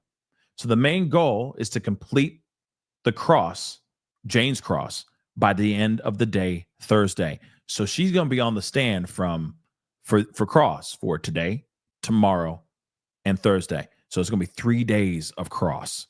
This is going to be insane. But they're ending earlier, okay? They're going to be ending early today, okay? Earlier than what they have been. They've been ending at 5. Like they ended at 5 yesterday. So they're going to be ending at 3 today, which is cool. Good thing, giving the jury a break, okay? So they continue on because I'm sure the judge is like, how long is this going to be, right? And she's like, I plan to do a break. We're going to cut off and we're going to pause today at 3 p.m. Eastern Standard Time. And then after that, we're going to go through the rest of the week. And then Thursday, she'll be done by the end of Thursday. So it's going to be interesting. And I'm wondering what's going to be happening Friday. Who's going to be showing up on Friday? I'm kind of curious about that. But let's continue on. Here's more of the cross. I know that they're going into a lunch break. I'm sure they're in the lunch break right now. So let's get into this, all right? Let's talk about the hotel nights. What was your understanding of why Diddy wanted them? By the way, this account is fire. I want to talk to Jewel.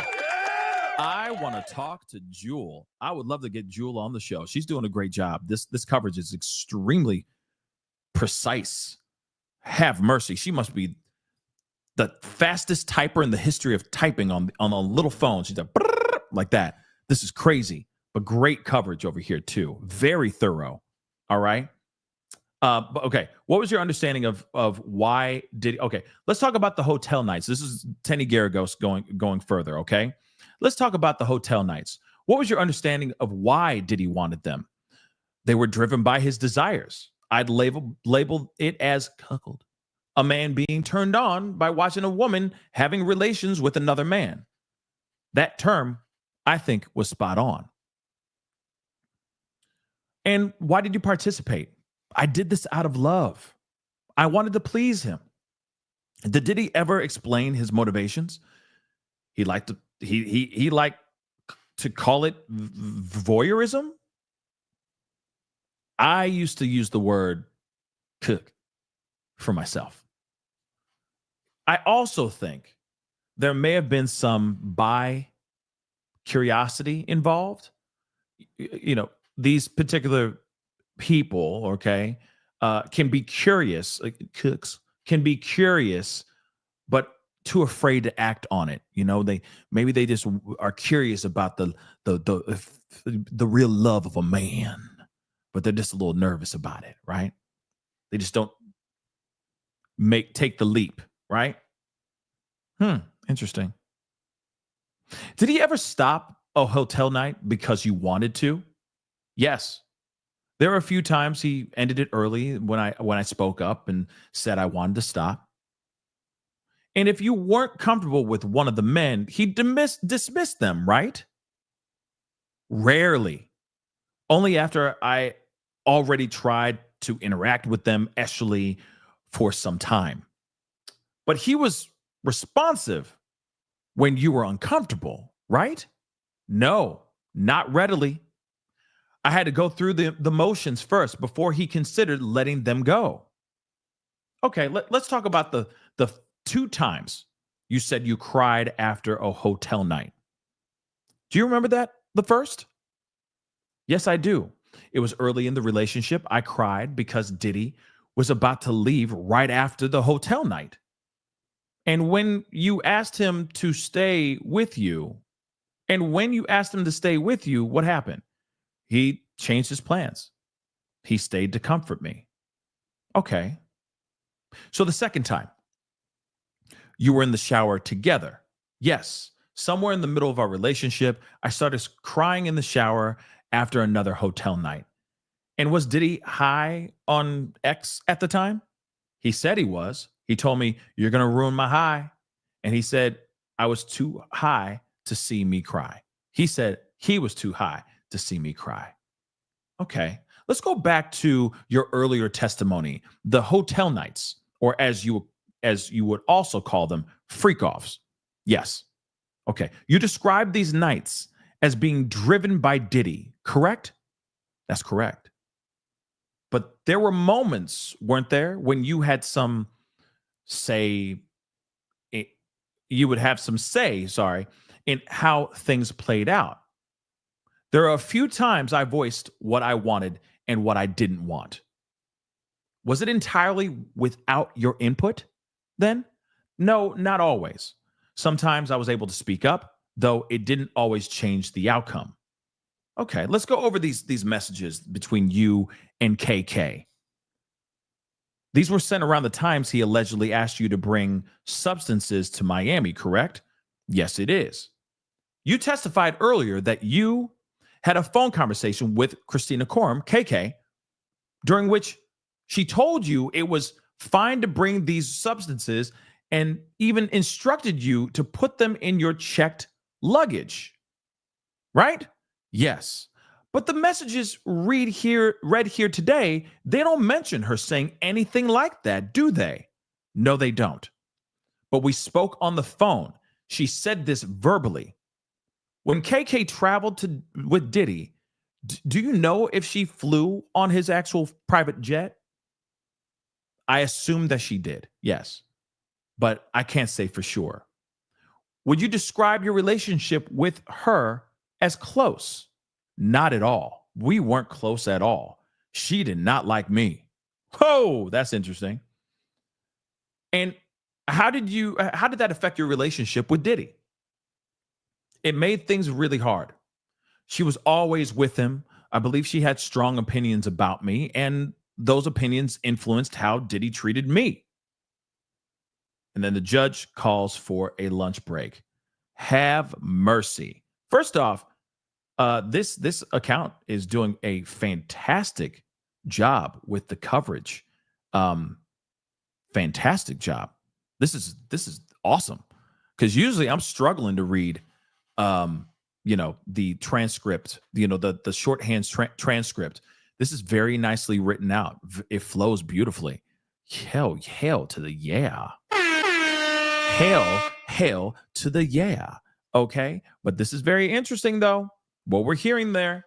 Okay. Now, one thing is for sure. We haven't heard really much about, what they're trying. One thing's for sure. His team is going to try to make it seem like, oh, they're going to try their best to make it seem like, oh, this whole thing was consensual. Don't you see? Diddy was a good guy. He was a nice guy. He took care of you. He gave you money. Okay. But here's the thing, though. That doesn't mean that he didn't do these things, right? But of course, they're starting what she's doing, what Tenny Garagos is doing right now. She's laying down the groundwork. She's stacking up. She's lining up the dominoes, and she's going to start knocking them down here very, very soon. So all she's trying to show is like, oh, this was a consensual relationship. Y'all loved each other. Yes, you might have been jealous. There's a level of jealousy here for sure. You cannot deny that. And are you doing this because you're taking the stand because you're a disgruntled lover? You feel like you're not getting the attention and the love that you deserve? Is that the reason why you're here? Because it seems like he was taking care of you. Seemed like everything was good, that you were in good hands with this man, right? Like I said, this is going to be interesting to see how this all goes down, right? Holy cow. That's interesting. A little bit of a left turn, but I wonder if that's actually true. I might have to read something that has nothing to do with this case while we're live. But here's the thing: bad things are happening. Bad things happen to this Jane Doe. A lot of bad things happen to this Jane Doe. But what they're trying to break down is that outside of that, yes, he may have sent you 5 or 6 different voice messages where he's just an a-hole. But outside of that, he was showering you and smothering you with nothing but love. Was he not? And she's like, yeah, he was a good guy. He was nice to me at this time. He was nice to me that time, but not all the time, right? And here's the thing. What's interesting to me is that they're trying to make it seem like, oh, okay, it's like Tina Turner and Ike Turner, right? Not every time did he put his hands on her, but he put his hands on her. You see what I'm saying? Like, they're trying to make it seem like, oh, he was still a good guy to you, right? So, the good things outweigh the bad. No, he still put his hands on her. And it's not like he changed his ways later. He just continued to put his hands on her, right? Or, well, not continue, but he would continue to mistreat her. He would continue to treat her like trash. Sure, it may not have been every single day, but it was enough for her to feel some type of way about those things. And then when everything came to a head at her home, when they had that whole altercation, physical altercation, it's not like he sat there and just walked away and said, man, I'm out. And he just walked out the door after she shoved his head into that marble countertop in the kitchen. No, he went running after her, dragging her around, doing all this crazy stuff to make her feel pain. In fact, after he bust through the doors and did all that, put her in a chokehold, and she went running out into the street and hid out there for 2 hours, he had 2 whole hours where he could have left, y'all. 2 whole hours he could have left, but he stuck around. Why? Because he wanted to make sure she felt his wrath. Come on, y'all. Like I said, oh, he was a great guy. He's such a good guy. But if he did these things, made her do things that were really messed up, so on and so forth, the good does not outweigh the bad. Like I said, doesn't matter if it was months on months, years upon years of good things, and then there's 6 moments that were really bad. Those moments are still bad. And it's not like he said, I ain't never doing it again. I ain't never doing that again. I'm so sorry. It will never happen again. He did it again. You know what I mean? And he continued to do those things. That emotional A, that psychological A that he was doing all that, right? Which is absolutely crazy, in my personal opinion. But they got hold on. Yes. They got a lunch break right now. I'm going to take a quick bathroom break, okay? And eat something really, really quick, and then we'll be back, okay? I'm going to pull up the fantastic work by Law and Crime. I'm going to pull that up so you guys can listen to that as we wait for part 2, because part 2 is coming, okay? But I am going to be right back. Actually, hold on. Let me make sure we know exactly when they're coming back. Okay, they're coming back. They're coming back in like 10 minutes. Okay, so I will be right back. Okay, so just give me a second. We use the restroom, use this opportunity to stretch some legs and all that, and then I will be back to talk more. See you guys in just a second. Well, maybe this metadata could have been wrong in this instance, because they say sometimes that could happen. But the judge said, well, isn't the innocent explanation to all of this was that this was 9 years ago. Bonna was in her early 20s at this point, that around this time she was taking drugs, and that this photo could have been taken earlier. It could have been taken later, and that the defense already attacked the timing of this incident during their cross-examination. And the defense said, and Alexandra Shapiro is making these arguments on behalf of the defense, where she was saying that the government still isn't bringing up the hotel receipt, and that Bonna has motivation to lie because of her civil claims against Sean Combs. And the judge said, okay, well, you can submit your proposed instruction, and that being the NAHU or the NAPU instruction. And the defense said, okay, absolutely. And so despite even the judge's ruling, the defense says that they're still going to submit their instruction, so that way the jury can know once it comes time for those moments that this may have allegedly been perjured testimony. Yeah, it's not poo. It's basically when the Supreme Court held that a prosecutor has to correct the record, has to correct a materially false impression that comes from testimony. It could violate due process, whether it was intentional or not. Real quick, I know we have to let you go. I just want to ask you, is his family in court today, Sean Combs? Yeah. Yep. So it's a decent family present, I should say. So his mother Janice is there, his sister Keisha is there, his sons Justin and Christian are there. The mother of his youngest child, Love, is there, and surprisingly, we are wearing the same dress today, just in different colors. We chatted about it in the elevator. She was super nice. But as far as just support on Diddy's side, he does seem to be having a support system there. And also, another big name is inside that courtroom, and that being Mark Garrigo. So maybe he's there today to really see his daughter Tinny in action while she's giving the cross-examination. And so we do see kind of a fuller house on the defense's side, absolutely, today. All right, Elizabeth Milner, happy birthday. I know you have to head back into court. Thank you so much for the great reporting as always. And I will see you later on our daily sidebar recap of everything that happened in court today. Thanks, Elizabeth. Oh, you got it. Thanks, Jesse. All right, let me continue on with our panel. We had a great question that came in. Okay, so this is a question for all three of my guests, Adante, Alexis, and Safa. Safa, I'll start with you. When you list the charges against Sean Combs, do you think he will beat them? Safa, start with you. It's going to depend. I'm still not in the purview that the prosecution has met their burden of proof beyond a reasonable doubt. I think that the defense has raised some significant doubt and credibility issues with the witnesses. I think that the prosecution has made a somewhat better case on the sex trafficking aspect or charges. With respect to the RICO, I think that they are on their way. They've certainly established some predicate offenses that would be required to substantiate the RICO, but I think that they've still got some ways to go. And I personally think that as Jane Doe too, or as Jane Doe is sitting here testifying today, I think that the defense is having some significant wins with respect to her credibility. So I don't think that this is a slam dunk case for the prosecution. I don't think that they've met their burden of proof beyond a reasonable doubt as of yet. So we'll see.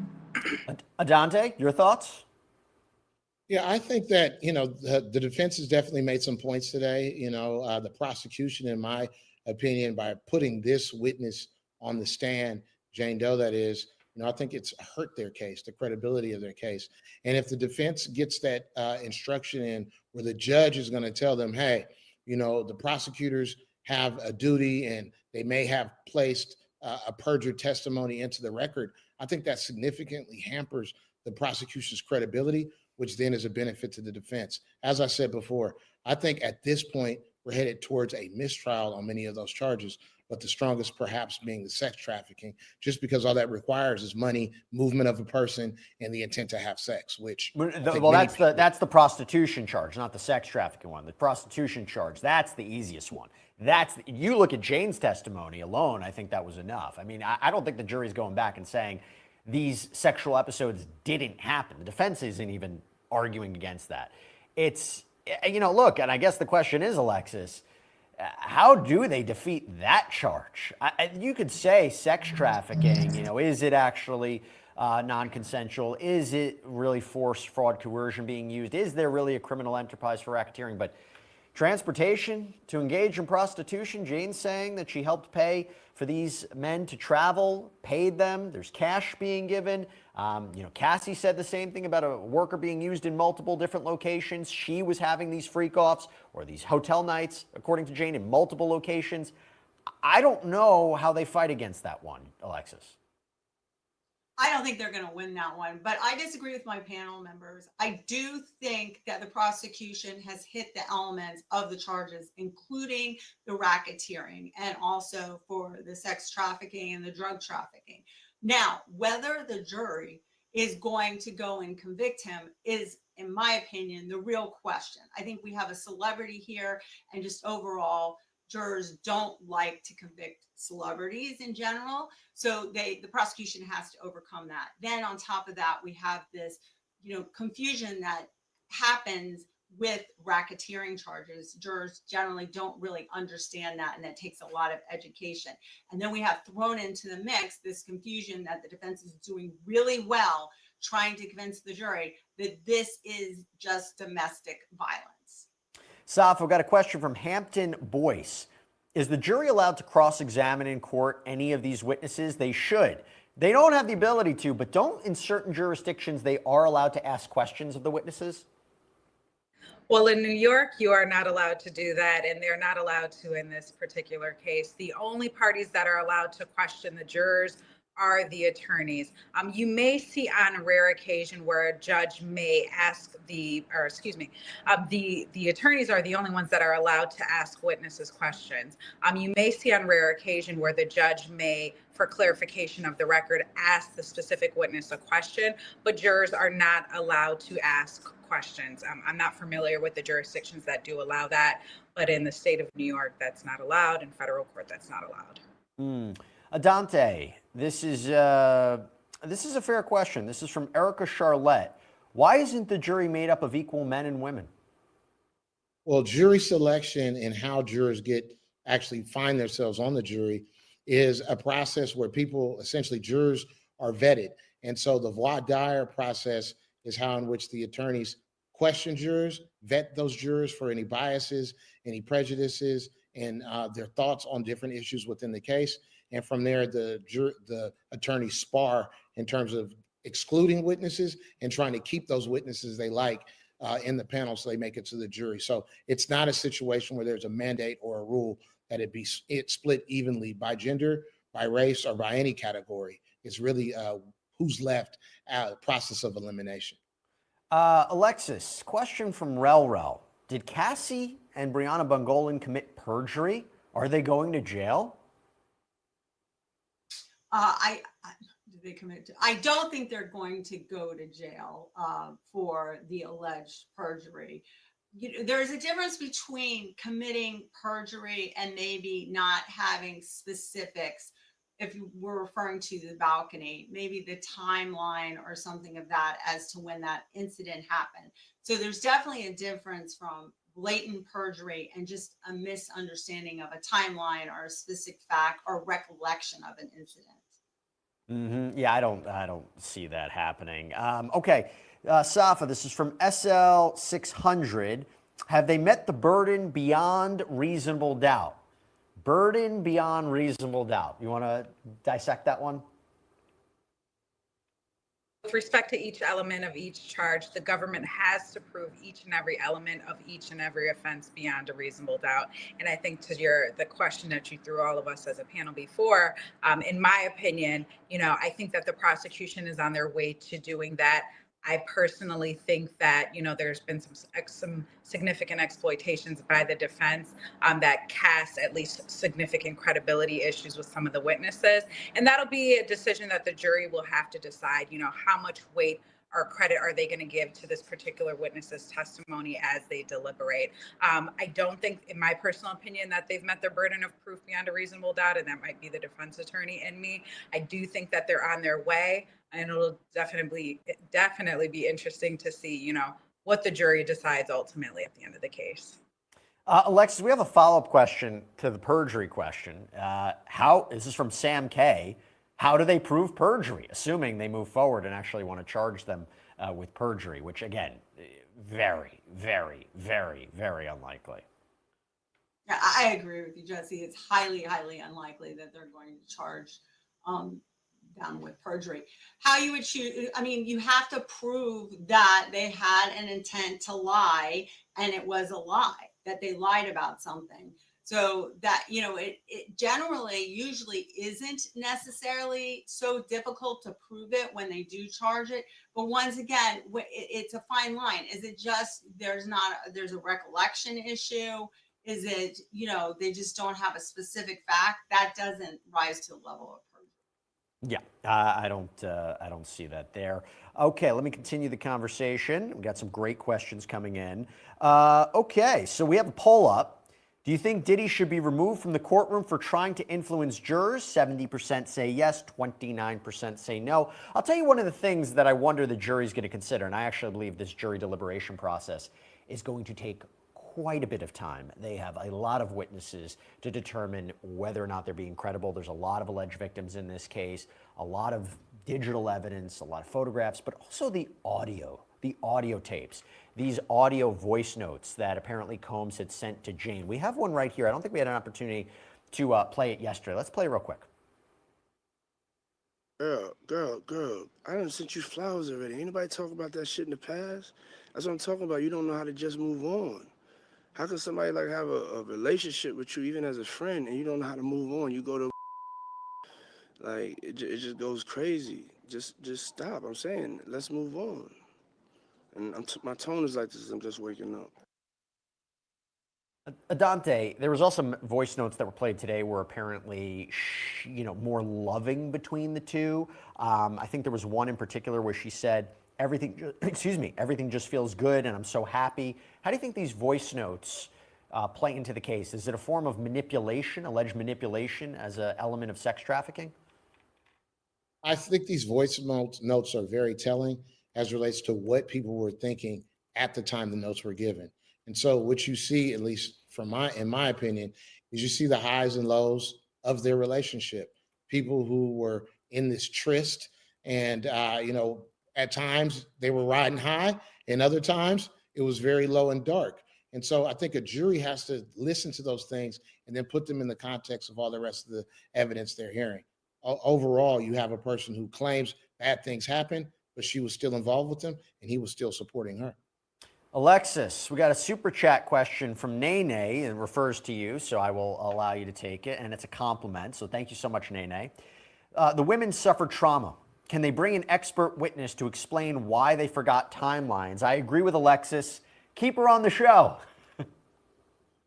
Well, thank you, Nene. I appreciate it. So they could do that. They could bring in an expert to explain how somebody responds to trauma.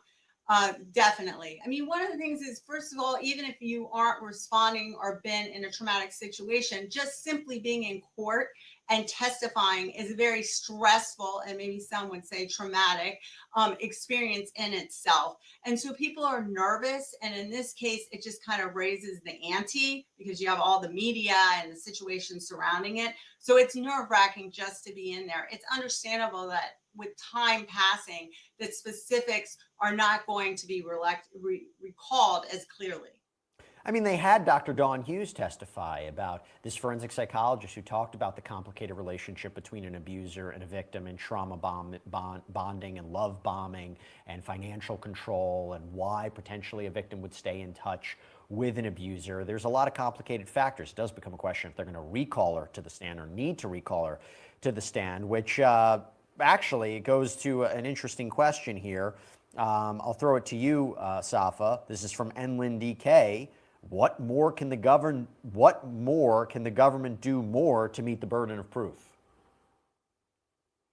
They're going to continue to put on their witnesses that would substantiate each element of each offense. I think what's going to be crucial and critical for the prosecution is the testimony of KK. And I think that, they're probably going to call her as a witness to testify.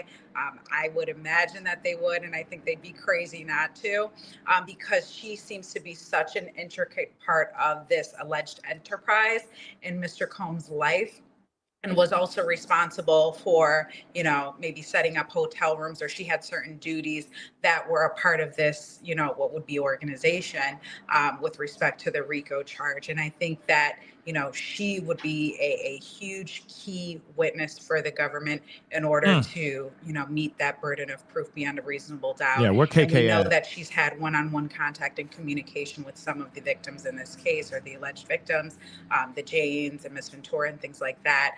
So she is a crucial witness. I think that her testimony, depending on what she testifies to, and if it's credible and things of that nature, would certainly put the prosecution in a position of finding the prosecution in a position that would allow the jury to find Mr. Combs guilty beyond a reasonable doubt. And I have excellent producers who keep me in line. So they just told me, and Adante, this is not great for the prosecution. The judge denied the prosecutor's motion to recall the expert witness, Dr. Dawn Hughes. So it better be that the jury remembers everything she had to testify to. Why do you think, and I don't think we have any further information about it, but why do you think the judge would deny it? And is this a problem for the prosecution? It feels like it is. It's certainly a problem. Question. It's a huge problem for the prosecution. If I'm on the defense side of the table and I'm hearing the prosecution say, hey, we want to bring back our expert witness, this witness who we strategically kind of sandwiched Ventura's testimony in front of, and then use this expert witness in order to explain away or to explain her conduct and her thinking. And I'm saying, as a prosecutor, I need to bring her back because I'm afraid, or I'm concerned that the jury may have lost their way or forgot about what she testified to, in explaining away why Jane Doe and others may have faulty memories, why they still are.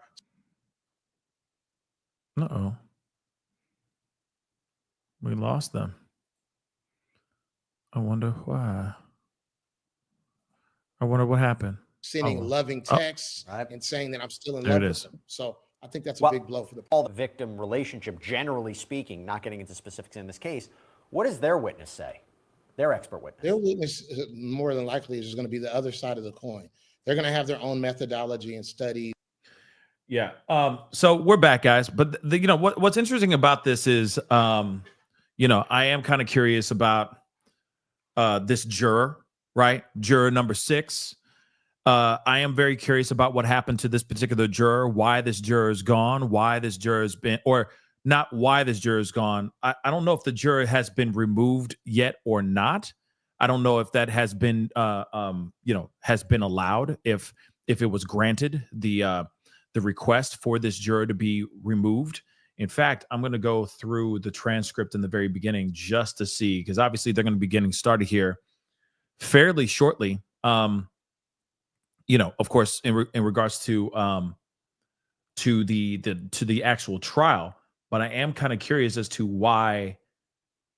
I'm very curious as to why they want this person gone, right? What could be the reason? I've been hearing from a bunch of other people, from other content creators, while I took a little bit of a break. I went to, listen to a couple other content creators just to hear what they were, commenting about this. And for the most part, people still do not know why this juror is being requested to be removed. Because again, I get it. From my understanding, the judge has always said, please don't talk to each other about the case. Don't talk to each other about the case. Do not look up anything about this. Don't look up things about commentary or anything of that sort about this case. And we'll see you tomorrow, or we'll see you next week, or whatever the heck it may be, right? But they always say at the end of the trial, at the end of the day, before they adjourn for the day, they say, jury, please don't talk to each other about this. Please don't contact each other. Please don't look things up online about this. Don't do your own research, independent research over this case.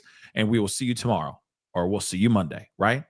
So apparently, maybe this juror was talking to the other jurors, actually having conversations with them about the case, which I feel like would be really, really hard to do, not talk to them about the case. But if they ask you not to talk about the case, you need to do that. Okay? So, yeah, something to think about. But let me see. Somebody just said something about, just heard inner city press me. What's me? Oh, got kicked out. I don't know if he got kicked out. I mean, because like I said, I was just watching a little bit of Tisa Tells, because she just got popped out during the court during the break. So she was just kind of giving a breakdown of what was going on, things that she saw, and she was like, I don't know where this guy went to. She's like, where's Inner City Press? What happened to him? So she doesn't even know either. But again, like I said, it could be anything. You're doing these things Monday through Friday. Every single time that they're in court, he's in there breaking down everything and giving everybody the updates of what's going on. Man, hey, he got things to do. He got life to do. Shoot, he may not be feeling well, or he got other things he's got to take care of. Those things do happen. So maybe that's what's going on. But there is, yeah, Tiffany, there is no confirmation of Inner City Press getting kicked out of the courtroom. Okay, there is no confirmation of that. We have been waiting to hear to see if he was going to say anything, and I don't know. Okay, somebody else 20 minutes ago under his post. Okay, I'll show it to you right now. And I don't know if this is true, because again, people could just say whatever they want just for the sake of getting some views or something like that. But they're saying Matthew from Inner City Press was kicked out of the courtroom. I don't know why yet. I will give an update as soon as I know. I have provided updates until lunchtime. Okay, and of course, like I said, this could be an opportunity for them to be like, hey, since he's kicked out, why don't you come over to my page and check out my stuff too? So that could be it too. I don't know, but he has not said anything, which is weird. Let's go to his page just so you can see. He hasn't updated at all. Nothing at all, y'all. See? It's very strange. Hopefully he doesn't. And this is from 4 hours ago, so this is not during the time. This is an hour before he went radio silent. So again, it's still a wonder of why this went down, what actually happened here. But of course, thank God that there are other people in the room that are also live tweeting, or live posting everything that's going on. And that's what we're here to look into as well, right? So again, something very interesting, but I'm just looking to see if there's any conversation about the juror. Yeah, they don't talk about the juror at all in this one, from what I'm seeing. I reviewed the motion and testimony. Wait. So, okay. Yeah. So he denied the motion, which we already knew about that. But like I said, I'm still wondering if there's any conversation about the juror. But we just heard that them trying to bring back Dr. Hughes, Dr. Dawn Hughes, if I'm correct, her name is Dawn Hughes. She's been denied to be brought back because, of course, the prosecution really wants to bring home the idea of this. They're really wanting to bring home the idea of explaining why Jane Doe thinks the way she thinks, the psychology of a victim, and why they would choose to, still be, still trying to stay in this relationship with Diddy. You see what I'm saying? So again, something very, very interesting nonetheless, right? But crazy stuff, right? But let's go all the way to the beginning.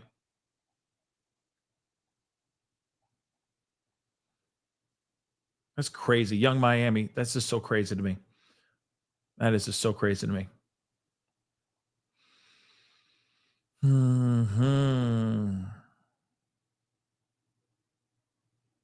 Hold on. I'm just trying to remember where.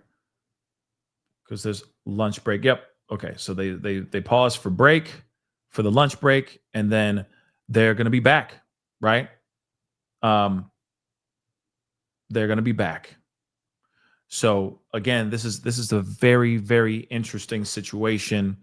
Obviously, they're not back yet, but there is a lot of coverage that we have not seen yet, which I think will be really good to see some of this coverage from NBC and all that as well. So they say X helped her spicy life with Diddy. Okay. Her S life with Diddy. Okay. As she testified. And by the way, I haven't done this. I haven't said this yet. So I'm going to ask it now. If you guys can do me that solid, please hit that like button down below. Okay. Crush it. Hit that like button down below. Crush it, crush it, crush it, please. And thank you. Let's get to 1K. Can we get to 1K? That would really be helpful. That will help the show, help us grow and all that as well. So please hit that like button down below. Do what it do. Hit that reaction button, of course, as well. And then, of course, don't forget to hit that subscribe button, okay? Subscribe. All right? Your boy's working hard out here in these streets to give you the conversations and the stuff that you need for the day, okay? And I will also say that there's been a lot of craziness going on in the streets of LA. There's been a lot of craziness going on. And then allegedly there's a lot of stuff going on in New York now, too. A lot of protests are starting to brew in New York. So I don't know. We might be doing a late viewing, of everything that's going on in LA and potentially in New York as well. Okay. Potentially in New York as well. Actually, before we go into this, I saw a comment and, it's good to have, different views on the chat. Okay. And like I said, as long as you're staying respectful, as long as you're being, as long as you stay responsible and respectful and adults, okay, when it comes to these conversations, we can all have opposing views, right? And be able to have that conversation in the chat as well, right? As long as it's mature, right? But somebody said, stop him, man. He told her up front that he lived a polygamous lifestyle. She chose to mess with him. She was 35 years old. She knew what polygamy means. She wanted that lifestyle and the money. Okay. Now, that obviously, the Mike right here, J. Michael, okay? Okay? Or J. Mikkel? Let me know. But J. Michael, all right? He ain't wrong with what he's saying here. This is one of the main arguments that's going on out here in these streets. Okay? Every person that's looking at the side, as far as at least with just Jane Doe's testimony, a lot of them are looking at this and going, come on, man, miss me with the nonsense. She a grown-ass woman. She knows exactly what she was walking into. He explained it to her very, very thoroughly, saying that, hey, I got other girls. If you cool with that, we can continue. But if you ain't cool with it, it was cool hanging out with you. See you when I see you. She was totally fine with it. This is a grown woman who has her own child. Let's not forget that. So she has already made adult decisions in the past. She has a child. He gave her a heads up. Yo, this is what I do. This is my life. I'm Diddy. I got many girls. I'm a very successful man. So I got girls in different area codes. You cool with it? Then cool. So of course she said, I'm cool with it. Obviously. But then it's like, wait a second. Then suddenly it was like, oh, I need to show you this, these voyeur nights, these hotel nights, these freak offs, etc. And then it turned into something more. I think in the very beginning, absolutely. She's like, I like his money. I like his power. And, she thought he was sexy goo. But still, okay? But still, one of the main arguments is exactly what Jay just said. And that's one of the things that the defense is trying to present. Listen, for a fact she was cool with it. He came up to her and said, this is exactly what we're doing. And if you're down for the ride, then there's a seat in this bus for you. If you're not down for the ride, I'll find somebody else who's down for the ride. And that's exactly what the defense is trying to present right here. They're trying to discredit her. They're trying to make it seem like, hey, everything was consensuals and that she knew exactly what she was doing. She was a grown-ass woman. This is not a 19-year-old kid who just came out of high school and, does a few modeling gigs and then got straight up finessed. This is a different situation. But I think she bit off way more than she could chew. That she started doing it because she wanted to please him, because she really liked him. She wanted to do it, and she was down to be a little bit of a freak-a-leak. And then she said, oh, my dear Lord, this freak-a-leak stuff is too much. I can't do it like this. And then it changed. One thing I want to know? I'm going to ask it because I think that nobody's asked this yet. And I'm wondering if the defense is going to ask this question too. Have you ever done anything like this before? Not like, when was the first time with Diddy? The question is, have you ever done anything like this before? The reason why I'm asking that, the reason why I say that is, remember the story about her going with a rapper and the rapper's girlfriend to Vegas, and then they walked into a room and everyone's in there bumping uglies, and then she goes, oh my God, through the midst of snow, like a dust of yayo floating in the air, through the strobe lights and the music and the snow flowing into the air in slow-mo. She sees through all of that the S-worker that she usually does freak-offs with Diddy and goes, oh my God, Anton, in slow-mo. Okay? So, and apparently they're saying that could have been Kanye and Bianca. That's what they're saying. So, again, if this lifestyle could this lifestyle be something that she's used to? That maybe, I'm just asking the question. And I'm wondering if the defense is going to ask the same thing. Because listen, this is what happened yesterday. She says she went into a party, and this is from prosecution, by the way. Okay. She flew out. She was flown out to Vegas to go hang out with a rapper. Okay. Rapper and his girlfriend, right?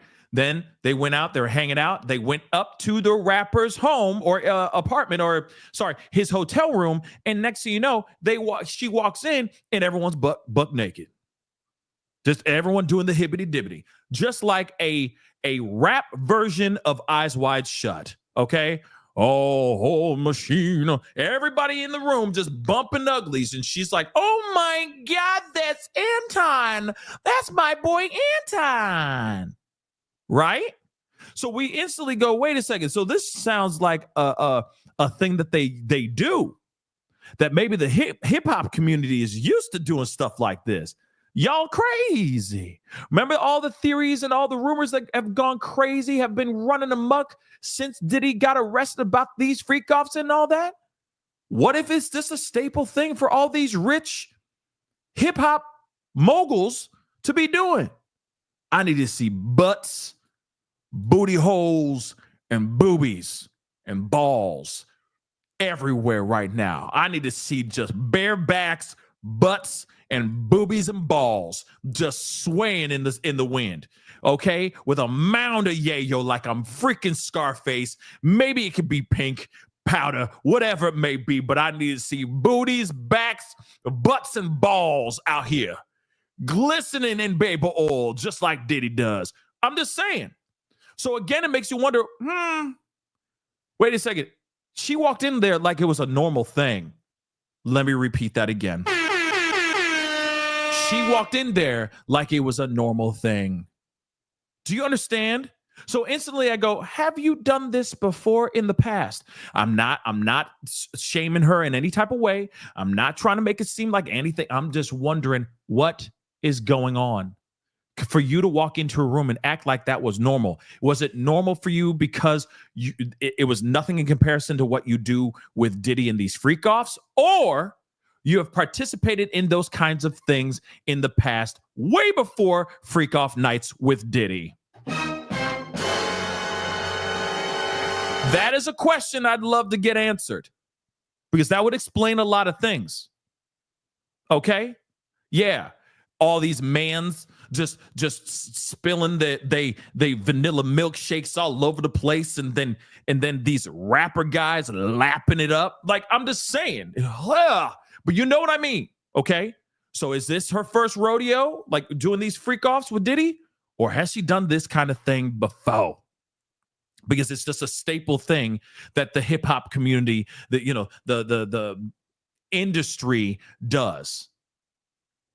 Something to think about. Definitely something to think about. Because she walked in there with this rapper and the girlfriend, watching people just, like I said, bare backs, booties, butts, and balls just everywhere. Just saying.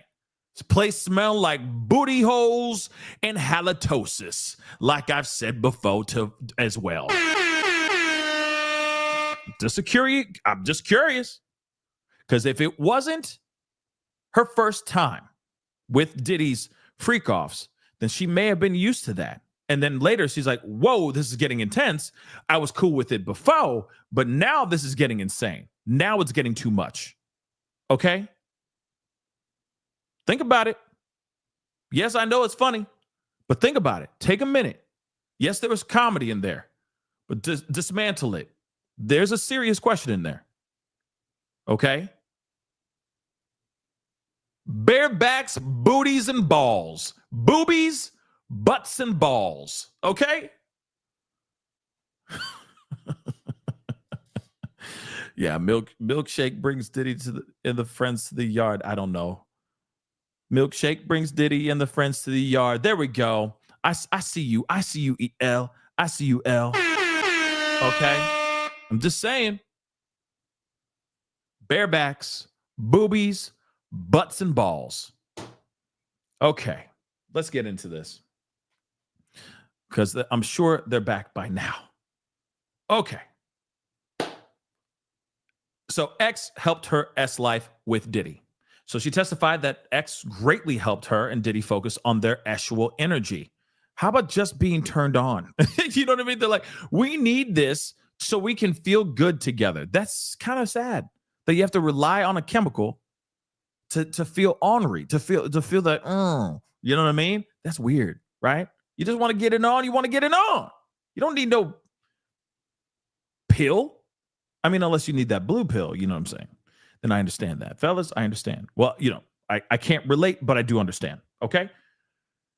He was just happy, charismatic, good energy, and actually high. Before AX, he was agitated and stressed from the day. After, he would be happy and in a good mood.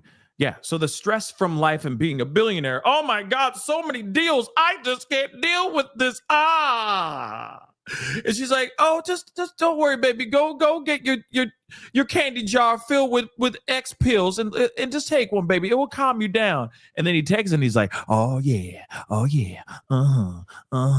right? I'll be in the corner. Yeah, yeah, do it. Giggity goo.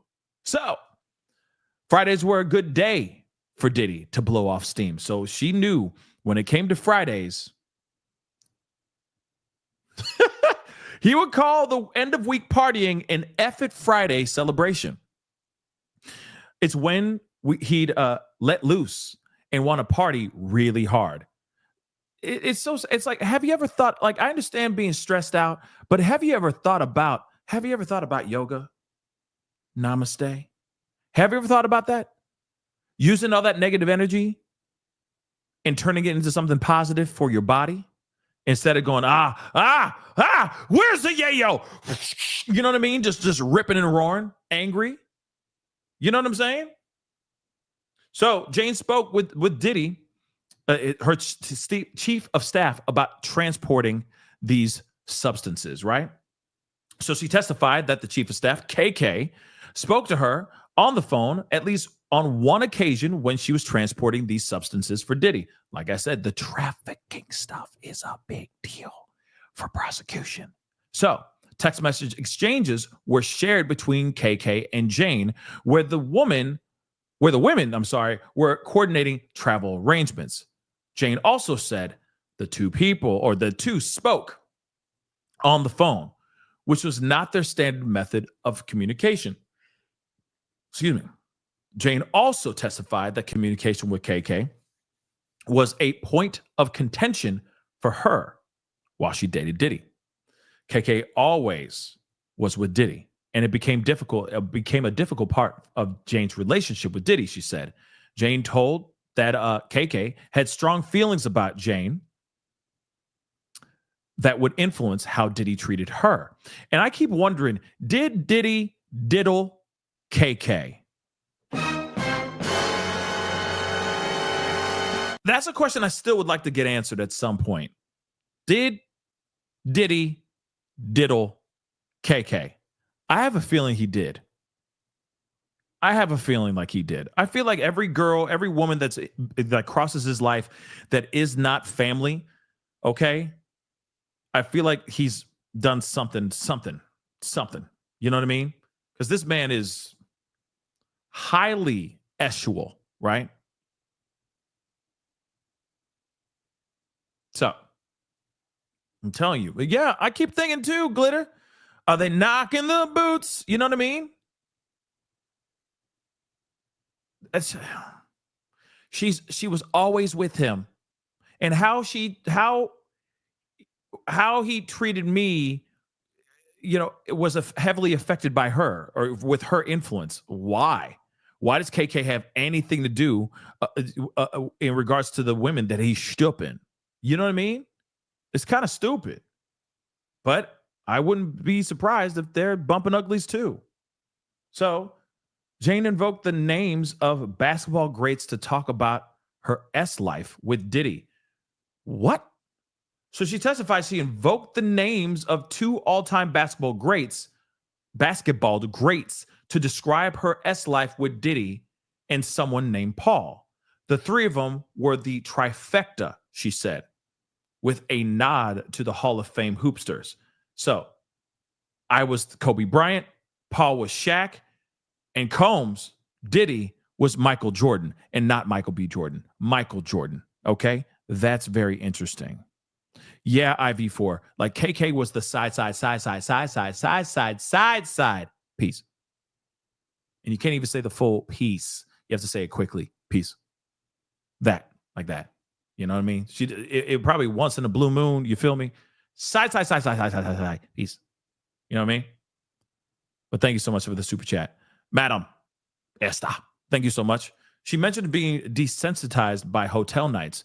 Even if she previously saw similar, becoming desensitized, speaks to distinct psychological changes. Yes, well, what I'm trying to say is, yeah, even if she previously saw them or saw similar or did similar, she did so much. How much did she do that she got desensitized, right? That she just suddenly had to take herself out of it. Because I'm sure when she was with her baby daddy or with anybody else in the hip hop industry or in the level of success, whoever that person may be, I wouldn't be surprised if they were sharing their bedroom too.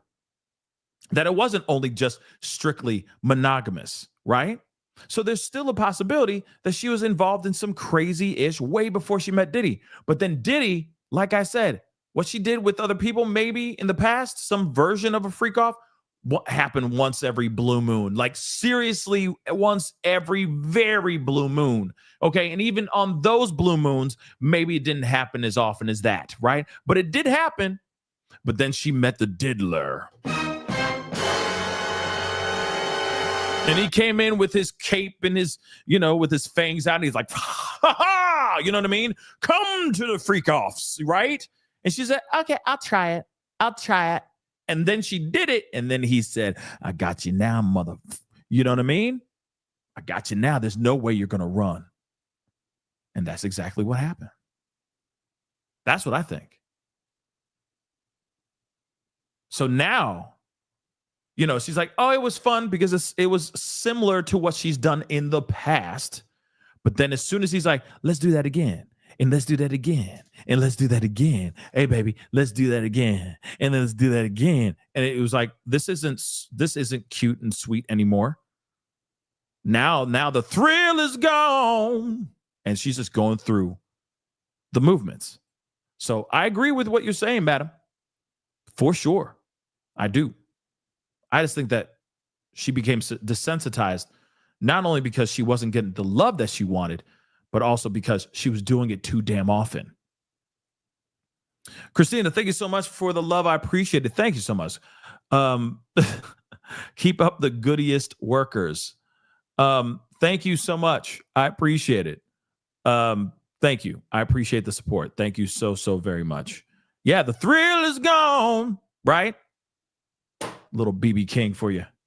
Yeah, like I said, every genre of music. We went from hip hop to R&B to rock.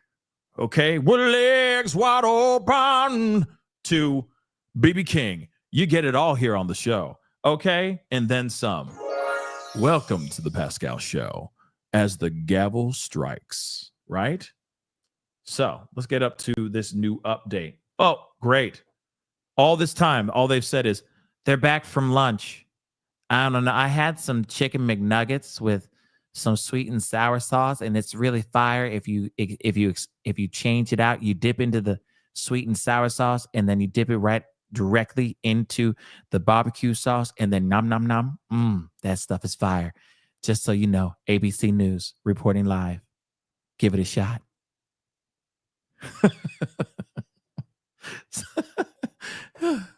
Why? But thank you for that note. Let's see what P. Diddy trial update says. Any updates? There we are. Well, it's been not much. Just something that posted 13 seconds ago. Oh my gosh, Medusa. I can't look at you. Get it? You know, I might turn into stuff. Nobody. Okay. Nobody knows their Greek mythology. But anyway, thank you. Thank you so much. I appreciate that. Thank you so much. Thank you. Thank you so much for the support. That really does mean a lot. Thank you. Okay. Like I said, we're here for the information, obviously. But I'm just trying to keep it interesting. Throw some jokes, have some fun, make you chuckle a little bit, and keep it moving, right? So they're back from the lunch break. Before they went on break, Jane said Diddy used to call their freak-offs the Trifecta. So Diddy used to call it the Trifecta.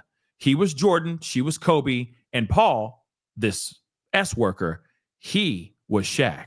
You know what I'm saying? He would be Shaq. And it was pretty amazing because, we don't do all these crazy stuff. And, but thank God we had great leadership by Diddy. And without him, there would be no game. And we wouldn't have been able to actually win the championship. So shout out to Diddy for making it a fantastic freak-off night. Right? Shaq. So, Jane, from Garagos, she says, Jane, I thought I would like to revisit your text messages from around Halloween of 2021. Do you recall texting Diddy that you wanted to see him?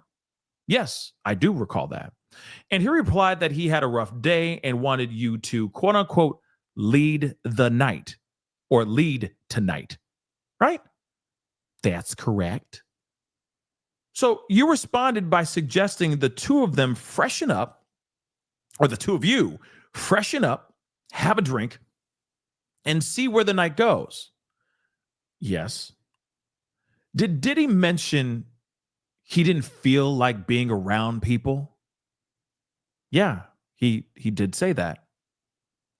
And the two of you ended up having what you referred to as a quote-unquote hotel night after those texts, right? Yes, we did.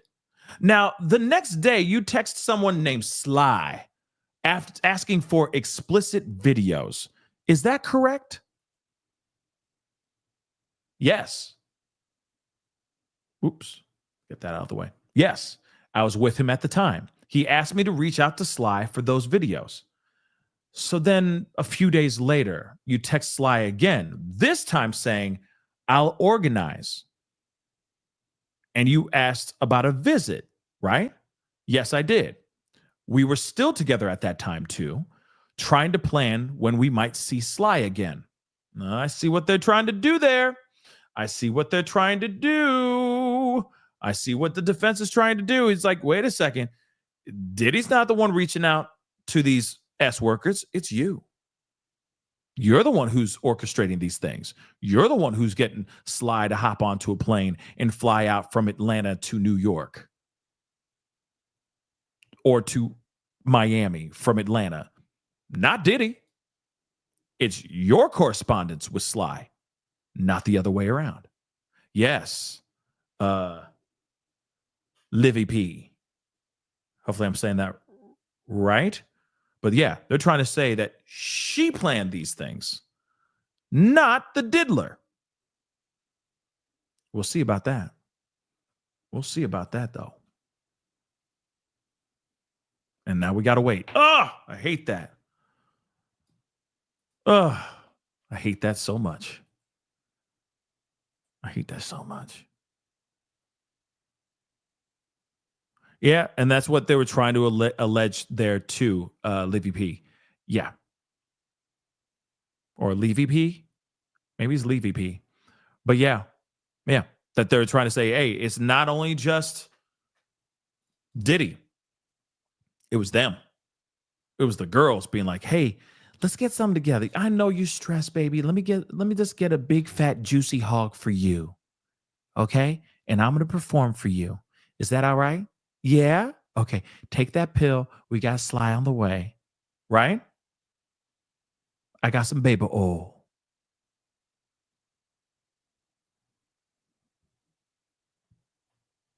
Oh, so it's Livy P. Okay. My bad, Livy P. Thank you. Question for you. Is baby oil slicker than snot on the doorknob?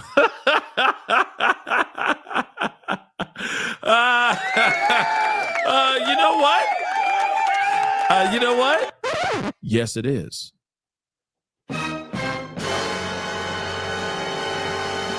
I have no idea.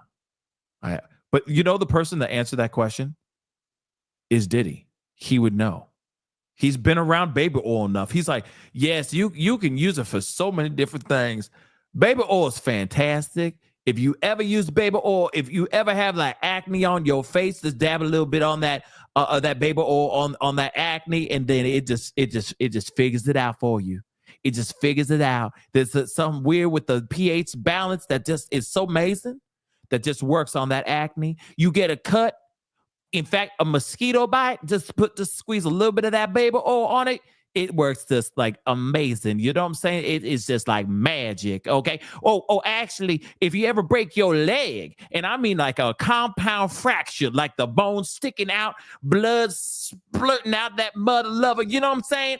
Just take some of that baby oil and slather that all over it. It might take a day or two. No, you won't be able to walk on it for like a week or two, but it will still fix that stuff like you would not believe. I tell you what.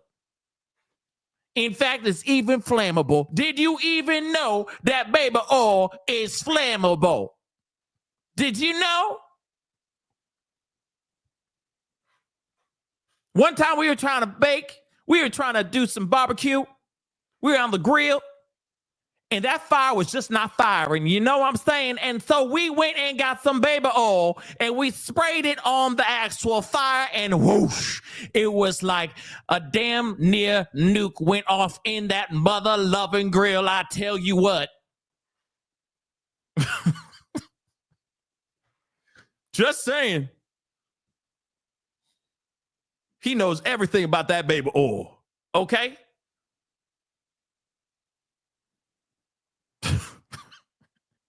He's like, in fact, Kim was actually giving birth to one of our babies, could not do not one damn thing in pushing out that damn baby. So I went and got some baby oil and I went skoosh all over that area. You feel me? And then that baby just slid right out. Okay? Slid right out like a missile. Stuff is amazing.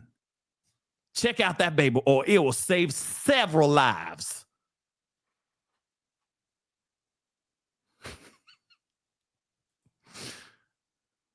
Moving.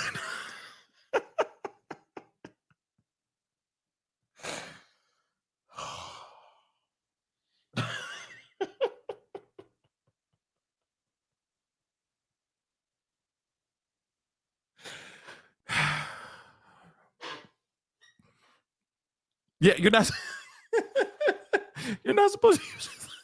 You're not supposed to use it as lube. You're right. Don't do what I just said.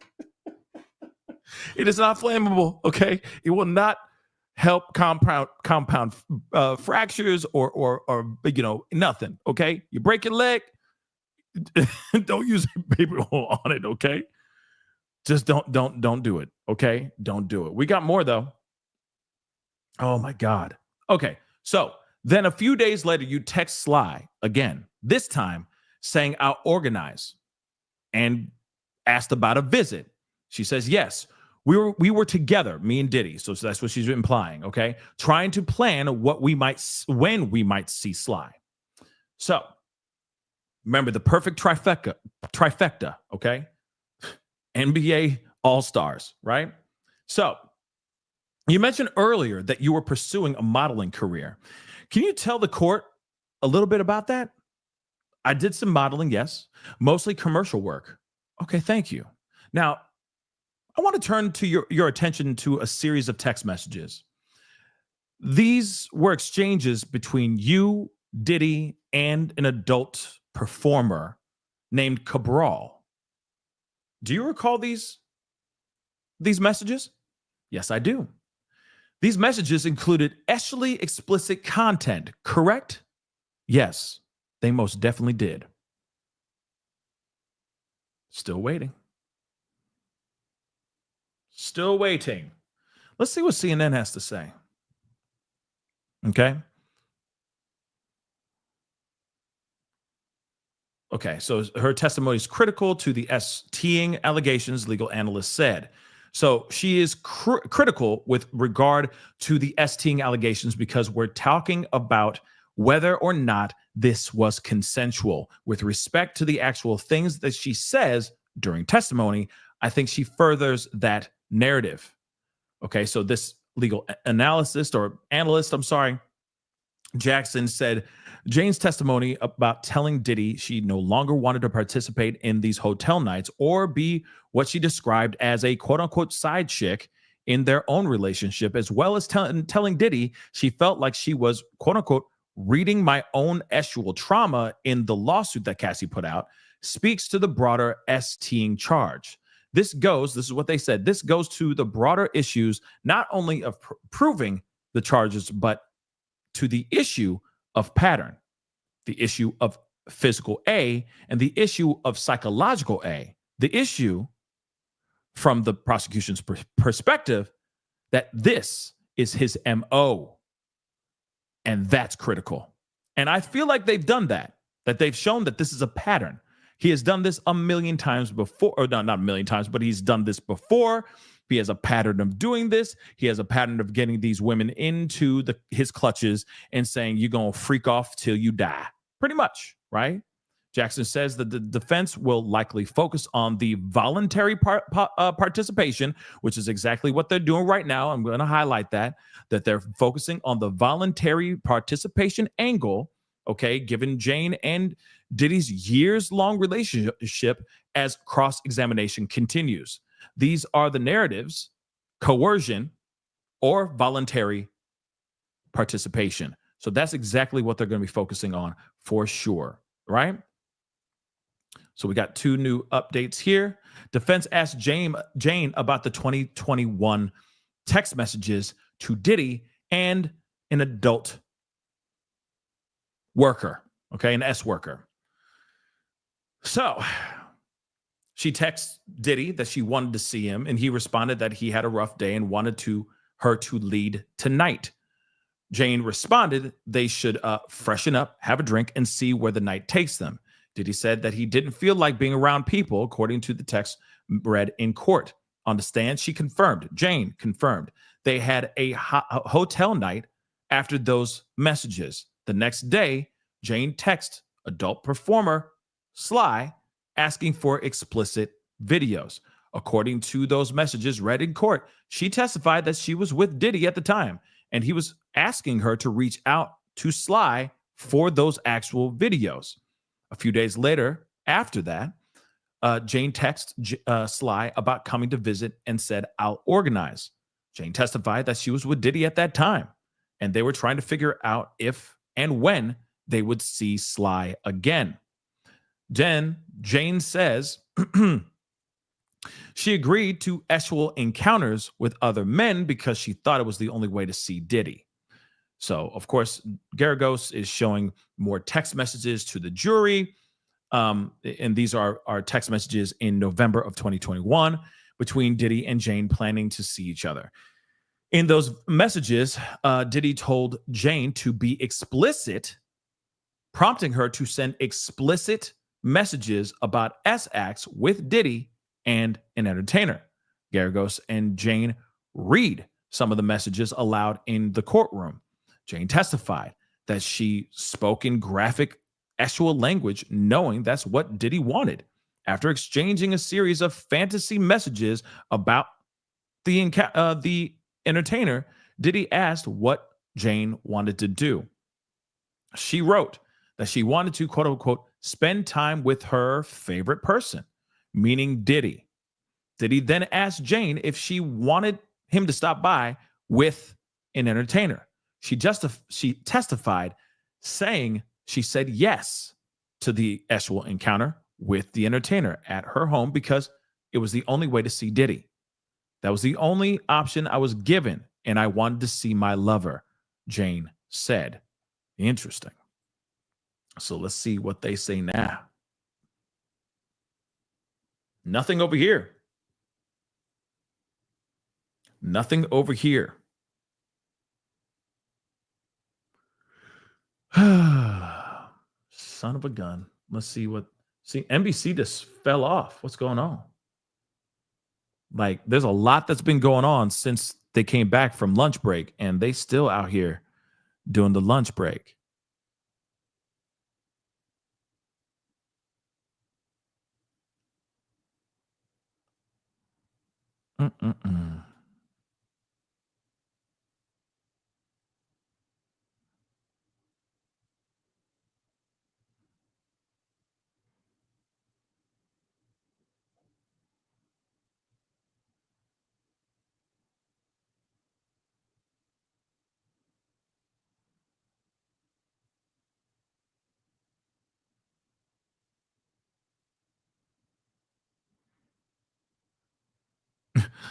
I'm sure long smoke breaks if needed or is needed. Maybe, but this is so weird that they would just, that there's, you know what I mean? NBC went radio silent as well. And I get it that they probably have a lot more that they want to break down, but diggity dang, you know? I'll refresh that real quick. Let's see if there's anything more from here. Nothing. Let's refresh here.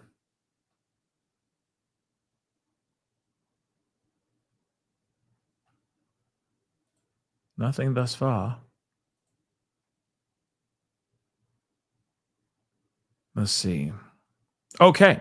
Defense questions Jane about scouting, hiring S workers with Diddy's encouragement. The chemistry among Diddy, Jane, and a male S worker, Paul, was so strong, Jane testified, that they had a nickname, Trifecta. So Jane also testified that they compared themselves to basketball stars, which we already know the comparisons. So Jane, all right, let's see, identified Paul to the court as Diddy's personal trainer. Remember that. Diddy's personal trainer. We heard that before, right? Other S workers she testified they found by watching performers on a specific spicy website. So Jane testified that she sent direct messages to some of the performers with the encouragement of my partner, Diddy. Okay. And of course, there's Tenny Garagos. And of course, right here is the Jane Doe. Asked what she meant. Jane testified that Jane testified that Diddy encouraged her by allegedly saying, can you get that D? Do you think you can get that D? So he would be like, wow, can you get that D? Do you think you can get that D? The defense asked Jane about Diddy's reaction with one of the performers identified in this thing as co-brawl. And again, this particular person sold an S tape of Jane to a media company. He told you he was so sorry that this happened. This is what Garagos said. She says, yes. He was livid and pissed? Jane says, yes. Was he trying to figure out how it doesn't get released? Jane says, yes.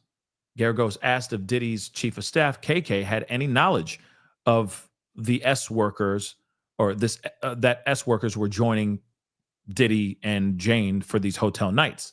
She says, I don't think so. And then court was taking a break.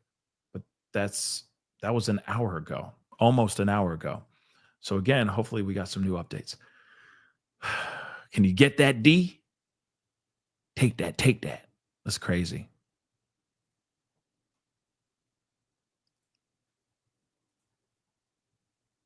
Yeah, NBC, maybe NBC quit for the day. I don't know.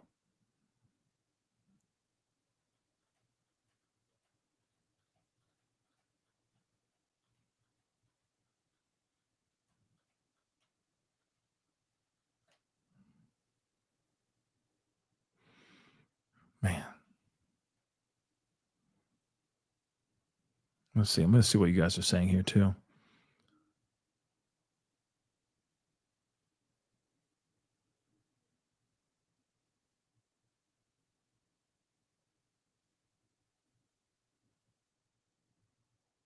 While we wait.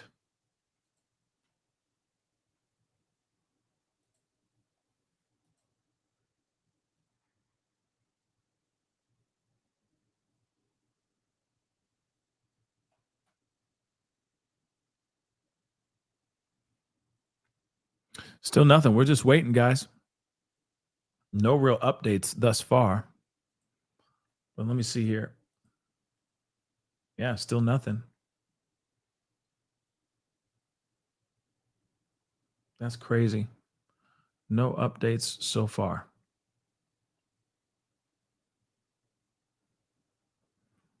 It's been a minute too. So there might have been a sidebar maybe. Because I mean, they're supposed to be wrapping in 45 minutes from now. So I mean, the defense really needs to get the questions in that they need to get in, right? So very interesting as we wait.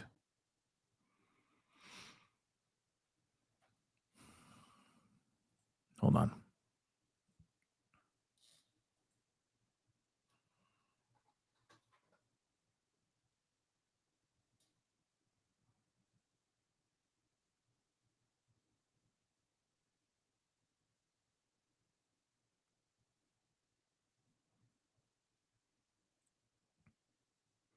We got a video from, Lauren Conlon put up a thing. Excuse me. Hold on. I'm probably going to pull that up here in a second.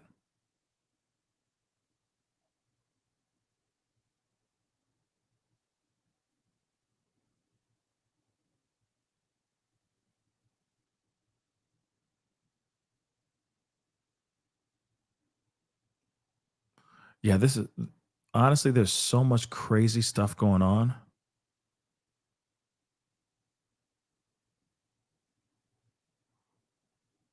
Hold on.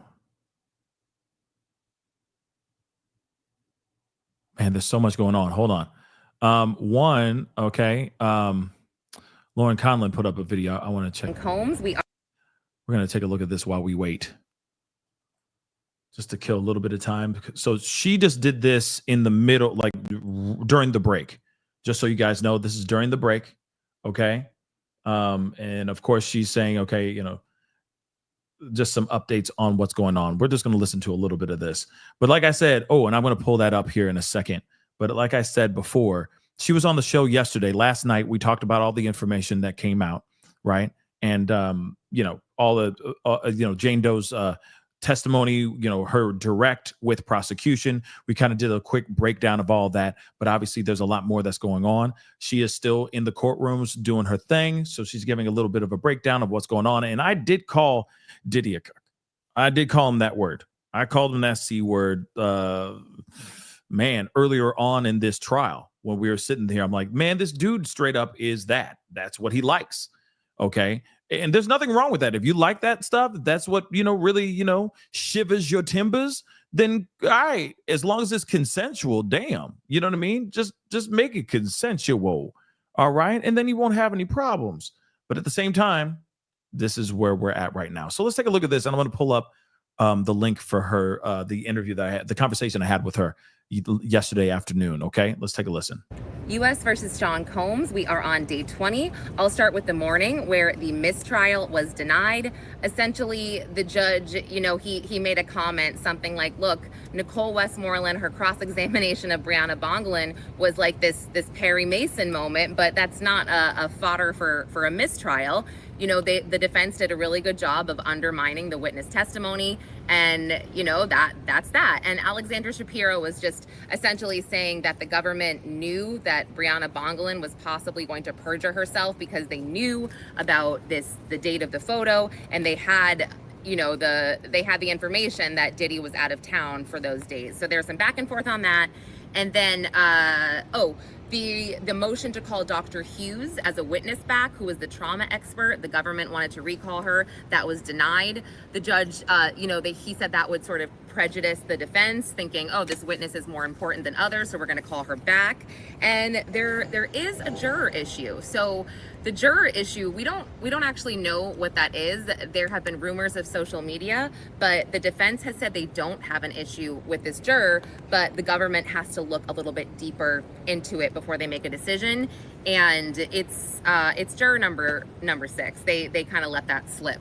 So, okay, Jane's cross-examination, it's being done by Tenny Garagos, and her style is very cool. She's kind of like, you know, talking to a girlfriend. She's very relatable, and at the beginning, it seemed more of just like a dialogue between the two of them. We heard again how much Jane loved him, how she would do anything for him, and the fact that she met with the government about 24 times, and she also met with the defense a few times. I think it was twice. And Diddy has not pressured her in any way, even though he is paying for her lawyer, and they have not spoken or seen each other in 8 months since the arrest. Now, she reiterated that, you know, she never really wanted to break up with Diddy when she would tell him that she didn't want to continue to participate with other men in these sexual situations, but you know, Diddy would sort of hang the financial stuff over her head. And then Tenny Garagos points out that, you know, some text messages between them where Jane wanted privacy for these hotel nights, and she didn't want them to necessarily be at hotels all the time, which is why in 2023 she suggested getting this house for privacy purposes, for hotel night purposes. And you know, we saw a text kind of reflecting this, but also she added, like, you know, this house would be good because, you know, it's a good school system, and et cetera, et cetera. So, and that also goes to the fact that they kept a third phone as well for specific videos that they would take of one another in these acts. Now, we also heard that some things that were weird. Diddy's favorite show is Dateline, and they would watch it until they fell asleep. And there was a moment where, you know, they're talking about how she liked to take care of him after hotel nights, and she liked to give him foot massages. And she added that she liked to bathe him. There is kind of some looks in the gallery. And he kind of smiled and nodded when she talked about the foot massages. And he also smiled and nodded when she talked about how easy it was to get into his phone because he had an easy password, which is why they had the third phone. I wonder what it was. Like 1234 0000. You know what I mean? Something so stupid like that. You know what I mean? But again, I don't know if they're on the break. They just went on. There was a little bit of a lull. So I was just trying to fill in that lull a little bit so that we get to see, what other people are saying. But it is interesting nonetheless that there is, so much going on in just the little bit of time that we have covered this so far, right? There's just been so much going on. It's been absolutely crazy. So again, this is a very interesting, the date of his birthday or something stupid like that. Like his passcode, I'm sure, is just so dumb, so easy that of course it would be easy to get into it, right? So he doesn't have to think. You see what I'm saying? He doesn't have to think about it because he's got so many other things he's got to worry about, like how to conduct these freak-offs, right? And let me see. Oh, Tenny also brought up the fact about Jane saying that she couldn't really work when she was with Diddy because he took up all of her time. Well, it turns out she had and still has a dress line, and Diddy was very supportive of that dress line. He even invested in it. I think it was something like $20,000. And she kind of clarified. She's like, yeah, I couldn't do my influencer stuff. But she said he was very encouraging of her and her dress line and wanted her to have this entrepreneurial spirit. And she talked a lot about that, about how he lifted her up and how he had this larger than life personality, which we've heard before, and why she was so attracted to him, why she liked the hotel nights, the alone time she got with him. She testified that even in their own private sex life, they used baby oil and red lights, and it wasn't just the hotel nights. Yeah, I mean, it's very interesting nonetheless. I highly recommend you guys going over to Lauren Collins' X account. Go check her out. She's been doing some really great coverage. She was on the show last night. Please go and check out that show.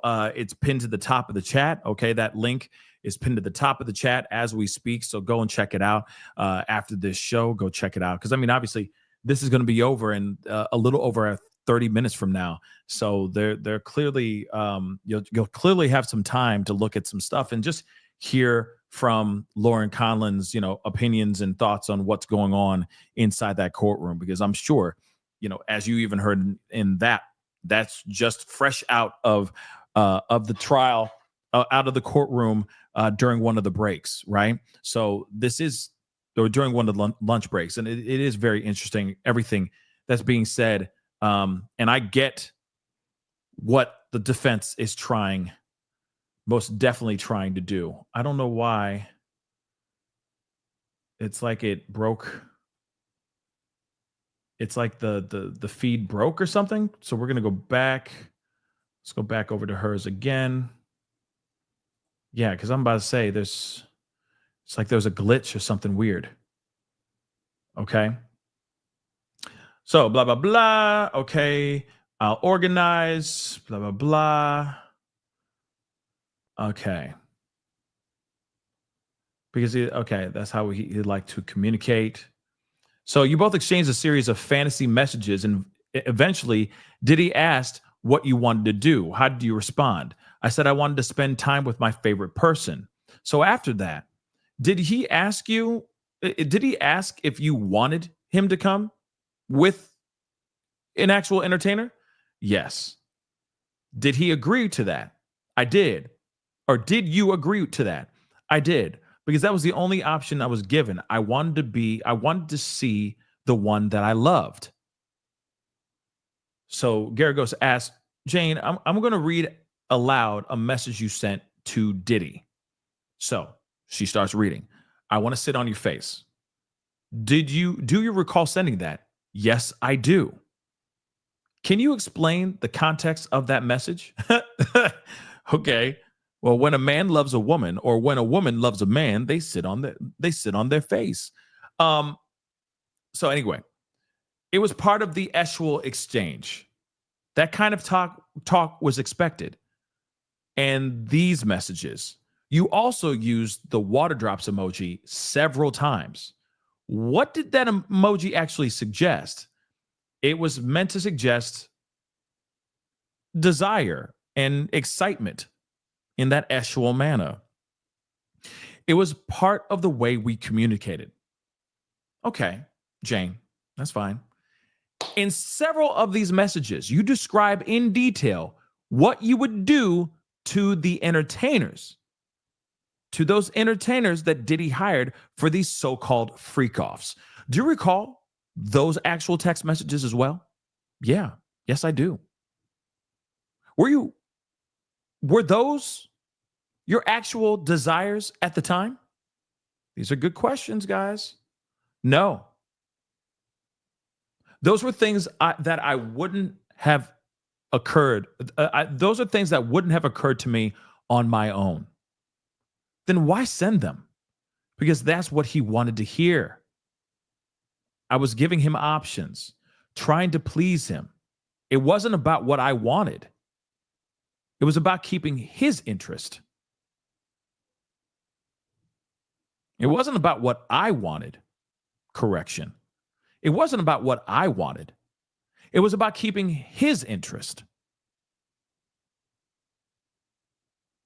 Interesting, right? Please, there's more. Yes, there's more. Yes.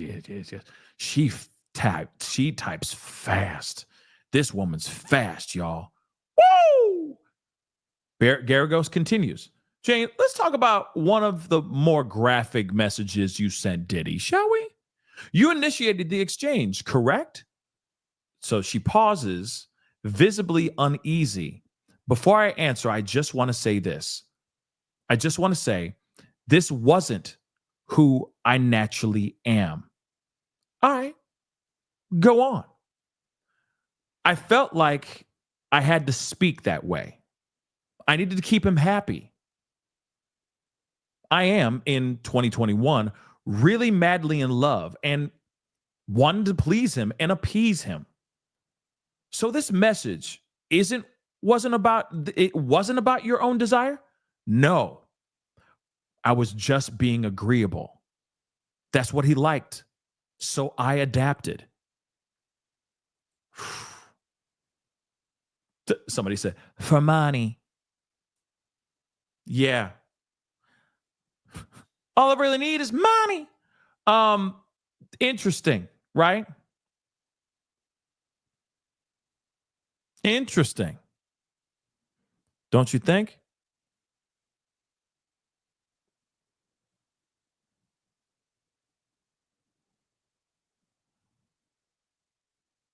Oh, yeah. I mean, Potent.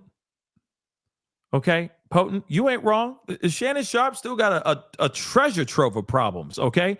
We are all looking at Diddy right now, but I'm sure Shannon Sharp, with his black leather scraps, is going to be right up there on the chopping block very, very soon. As soon as this is over, everyone's going to be like, damn, that's crazy. What about Shannon Sharp, though? So right now, he's like, oh, thank God, it's Shannon Sharp. I'm real happy that they're looking at Diddy right now. But wait for it. As soon as this is over, everyone's going to be like, okay, well, that's done. Shannon Sharp. Sup, Shay Shay? Wait for it. Everyone's focused on this and riots in LA. That's what they're focused on right now. Oh, and Trump's crazy breakup with Elon Musk. And then now I'm hearing that Trump is threatening to actually demanding that Gavin Newsom get arrested, guys. I know that's a little bit of a left turn as we wait, though. Okay. That is some interesting news as well, right? That Trump is now demanding that Gavin Newsom be arrested. Yeah. Because Gavin Newsom also said, I'm suing you, Diddy. I'm suing you, Trump. That's what he literally said. in the midst of all this drama for your mamas. Then I haven't gotten a chance to even talk about this, but now you got another guy on the loose after taking the life of his 3 daughters, and he's out on the lam, just kicking. He's out on the lam, out here in these wilderness streets, running amok, as police are trying to zero in and take that man down. So there's so much craziness going on. Yeah, he is still out there. They said that they have now zeroed in on the guy a little bit, okay, on the area where the guy is. But at the same time, he took his 3 baby girls, took all 3 of them out, and now he is on the run. Yeah, you can allegedly sue the president, which is new to me. I didn't know you could sue the president. He said, I'm suing the Trump administration. There it is. Because he deployed the National Guard. And now the Marines are out there too now.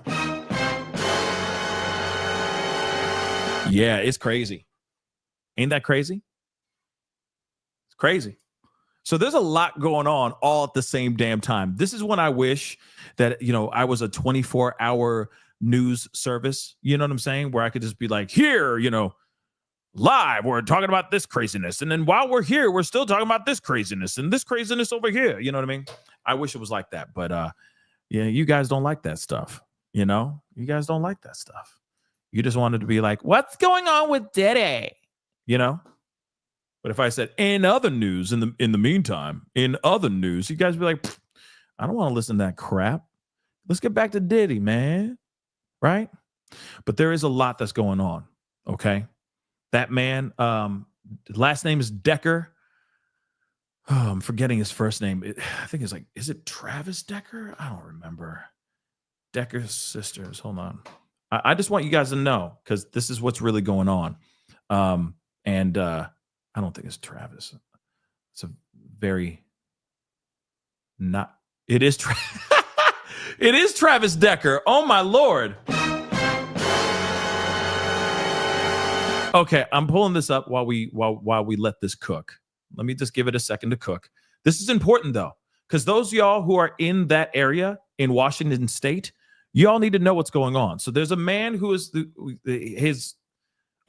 he has been alleged of taking out his 3 daughters. Okay, 3 young sisters lose their lives because he put he basically put his hands on them, around their necks, for lack of a better term. Okay, but real quick, okay, so blood was discovered at the campsite where 3 young Washington State sisters were found unalive last week, and they belonged to a male. All right, as the search continues for their father, a former soldier with extensive survival skills. So they're looking for this guy out there in the damn woods right now. Okay, investigators have been looking for Travis Caleb Decker, 32, since the night of May 30th. So he's been out her for a while.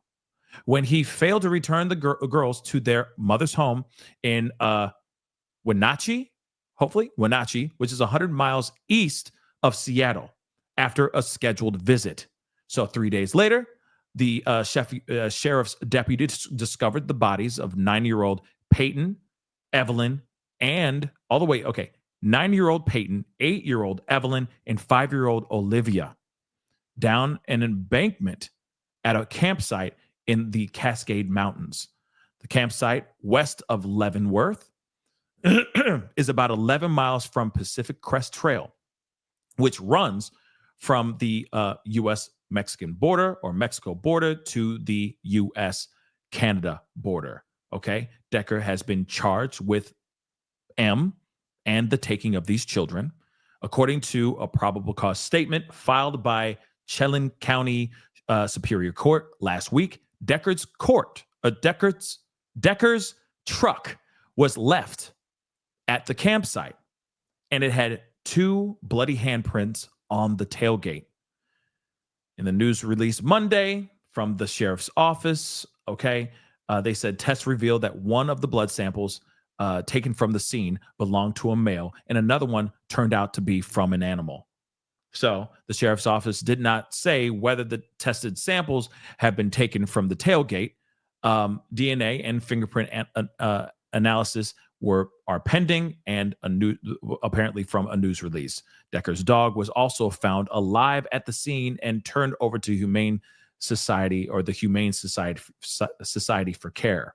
So last Monday night, the sheriff's office said the search teams were looking for Decker in the area, of Ingalls Creek and Valley High, as he is believed to potentially be in that area. And apparently they have now started to zero in even more. They're starting to crunch, tighten the surface, the area in which they're at. Okay. So new images by the sheriff's office have been released over the weekend showing tattoos of Decker's ankle and arms. Another photo of his right side appears to be showing him walking.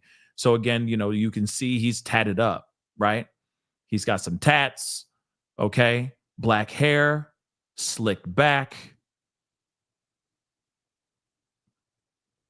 He's got tattoos all up and down his arms. So the sheriff's office said while it is retaining command of the criminal investigation, it had turned over control of the search efforts to federal authorities to give its personnel time to rest. Officials have searched hundreds of square miles, much of it mountainous and remote, by land, water, and air. Decker has also been charged in federal court with unlawful flight to avoid prosecution, according to an affidavit filed by the Deputy U.S. Marshal Keegan Stanley. In that case, Decker has training in navigation, survival, and other skills that make him, quote unquote, a very avid and well-versed outdoorsman. And we've heard this before. Okay, we've heard this before with other people who have gone running. I forgot his name. Cavalcante. Remember Cavalcante in Pennsylvania, right? He was out there for weeks and they couldn't find him, right? And then they eventually got him. All right. So he once spent 2.5 months in the backwoods living off the grid, Stanley wrote. And in the days before he took the girls, he searched online on how to relocate to and find a job in Canada. So he was an infantryman in the Army from March 2013 to July 2021 and deployed to Afghanistan for 4 months in 2014, including according to Army spokesman Lieutenant Colonel Castro. Okay. From 2014 to 2016, he was an automatic rifleman with the 75th Ranger Regiment at Joint Base Lewis McChord in Washington. Okay. So, this is important too. In last September, his ex-wife, Whitney Decker, wrote a petition to modify their parenting plan that his mental health issues had worsened and that he had become increasingly unstable, often living out of his truck. She sought to restrict him from having overnight visits with the girls until he found housing. So an autopsy Friday determined the cause of demise to be suffocation, which is really sad. And this is what the sheriff's office said. The girls had been found with zip ties and plastic bags placed over their heads. Just so you know. So this is what's going on right now in Washington State. This man, Travis Decker, is nowhere to be found, but he is in the woods somewhere. So take a good look. This is the guy. I just want to bring some awareness to it while I let this X account cook. Okay. But again, that's some really, really sad stuff. So just so you guys know. All right. That's what's going on in Washington State. Then you got the riots going on in LA. You got protesting starting to brew in New York City as we speak as well. Excuse me. You got the Karen Reed trial starting to wrap up, I think, if I'm correct. Okay. So there's so much going on. So much going on. Okay. So she says, back to the Diddy trial. All right. She says, no, I was just being agreeable. That's what he liked. So I adapted. Yeah, she wanted to keep him happy, right? So Garagos continues. Jane, you offered to buy Black Matrix underwear for Diddy, correct? Yes. To please him. I knew it was something he'd like. So you knew that kind of language, that kind of gesture turned him on? Yes. But it wasn't real intimacy. It was just what he expected from me. Did he often offer you one-on-one time? Rarely. Most of the time, the option he gave me was just him and Paul. And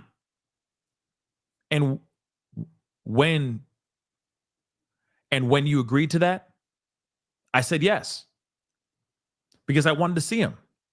Meeting with an S worker was my only option. I wanted to see my lover. In some of the later messages, you brought up the idea of attending actual parties, like S parties, correct? Yes, I did. See? Hold on, guys. Hold on. See that in some of the later text messages, you brought up the idea of attending S parties. Not freak-offs of their own, but other S parties, from my understanding. Okay? Why did you initiate that? Sean had been telling me about them. Now we're hearing about these S parties. And that there are S parties really, really happening elsewhere. We already knew about that when she flew out to LA or to Las Vegas, seeing an S party involving a rapper, a known rapper, and his girlfriend.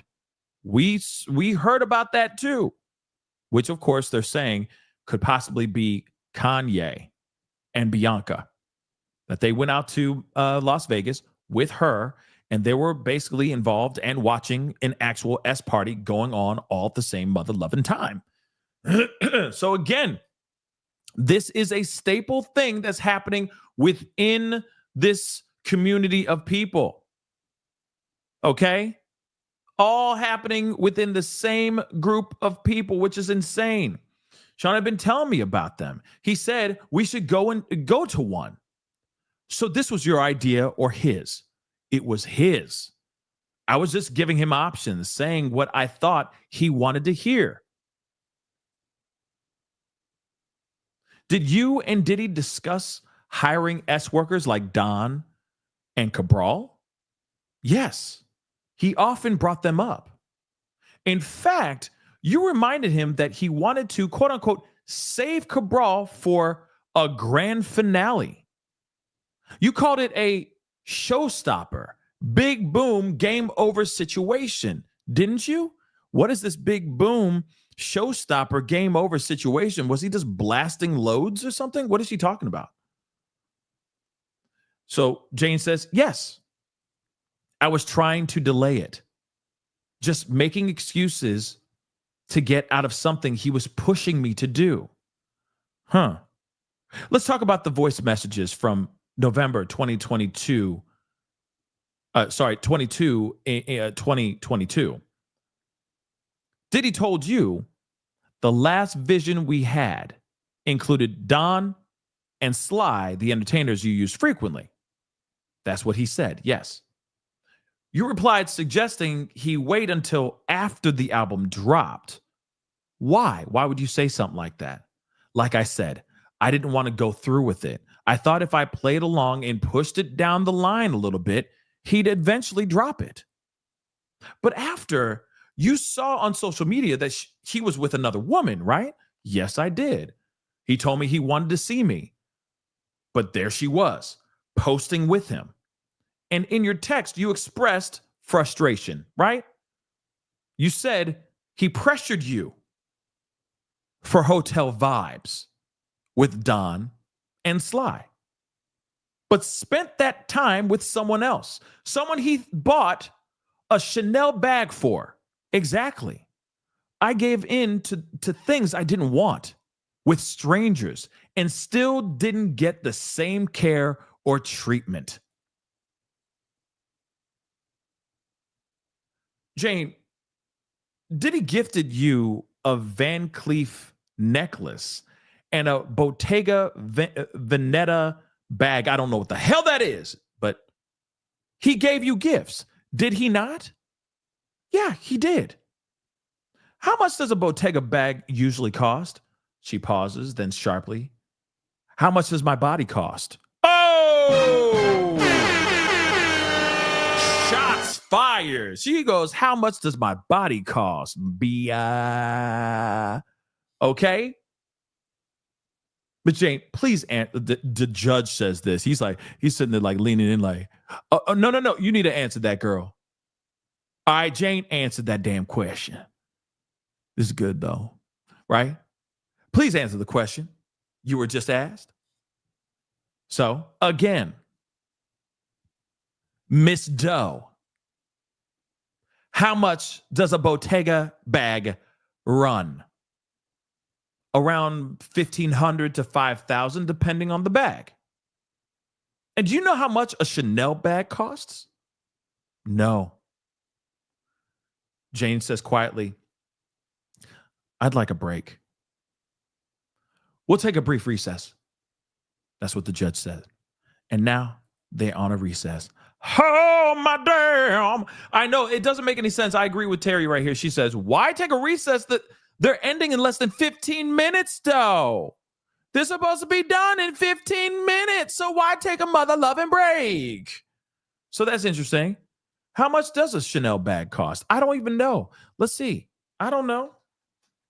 I don't look these things up. I know ladies do, but I don't know how much these things are. I mean, hold on. Chanel bag price. I mean, shoot, a Chanel bag. Damn. I mean, from what I'm seeing,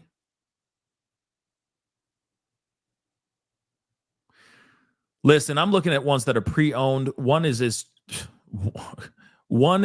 low as $380, and that's pre-owned. Okay. Some of these Chanel bags are like $4,700, and that's pre-owned, baby. Okay. Another one that's pre-owned is $12,000 pre-owned. And I'm just looking at the top of this stuff. Okay. Let me see. How much does a Chanel bag cost on average? So they're saying as of November 2023, Chanel bag prices average about $3,400 to $11,000. Okay. So alternative textiles and rare editions can have even higher prices, but mainly at that average, that's a whole lot of money. Okay. So it's still a lot of money, but about the same price. About the same price. Okay. Well, let me get this super chat here real quick. That's a nope. Pascal, appreciate all your time on this. You're the best out there. Oh, thank you so much. Gang, gang. Okay. Go get some protein in your shakes or energy drinks to sip on during the day. Thank you so much. I appreciate it. Thank you so much for the super chat and the support. I really do appreciate it. I mean, we ain't stopped. We ain't stopping, can't stop, won't stop. There's going to be a lot more going on here. Okay. Shoot. But, we're going to try not to make it slippery out here. Okay. No baby oil being used in this mother-loving situation. All right. Let's keep it a bean. But this is interesting. Why would they have a break when it's going to be over in less than 10 minutes? Real talk.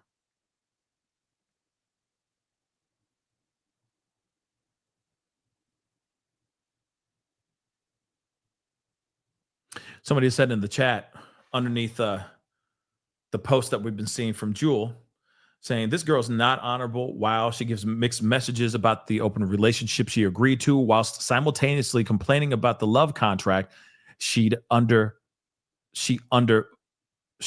voluntarily. Oh, I guess she got into voluntarily. She's also greedy. Okay, again, everyone deserves one another. I mean, let me be real. This is the whole point. This is exactly the point that the defense is trying to create. They're trying to create that, they're trying to swim and play in that land of ambiguity. That's literally what they're trying to do. All of this gray area, they're trying to play with it and say, look, see how much of the gray is in here? So you can't really say that it wasn't consensual. You can't say that it wasn't consensual. You can't say that she wasn't a willing participant. In fact, she should be over here being tried like Diddy because she was a co-defendant. Okay, she was a co-conspirator in this whole situation. That's basically what they're trying to create. That it was like, yeah, they had some bad times, but Diddy was good to you. You had the understandings. Yeah, you may have butt heads every once in a while, but there was a full-on understanding, and you know that too. So miss us with the nonsense, biznaye. That's basically what they're trying to say, right? Playing with the gray, right? Let's take a look at this. Cross-examination goes over explicit messages between Diddy and Jane. So the defense is going over text messages and voice notes that Jane sent to Diddy, where she engaged in fantasy talk that appeared to show her willingness for sexually explicit activities. Yeah, she said, they go, oh yeah, I'm going to get that juicy hog and I'm going to such and such until he splurts his vanilla milkshake all over my vajayjake, and you gonna watch that whole thing because you were on a trip and then you walked in seeing me do all this stuff. Can you believe me cheating on you? I am such a dirty, dirty girl. That's basically what she was saying in these in these voice messages. Okay? Straight up. Some of the messages include Jane describing what she would like to do to specific S workers who are hired for these freak offs, these hotel nights, or discussing the planning of hotel nights. She testified that she gave Diddy options on these things he wanted to hear. She told the court that these were things that wouldn't have occurred to her, okay? Wouldn't have occurred to her to do, but she knew Diddy would like to do them. Okay, so like I said, she's like, I'm just such and such doing these things. I'm such a dirty girl. You're going to walk in, and you're going to see all this crazy stuff, and you're going to be so overwhelmed and so angry, but so turned on at the same time that you're just going to strip naked in that corner and start whacking off.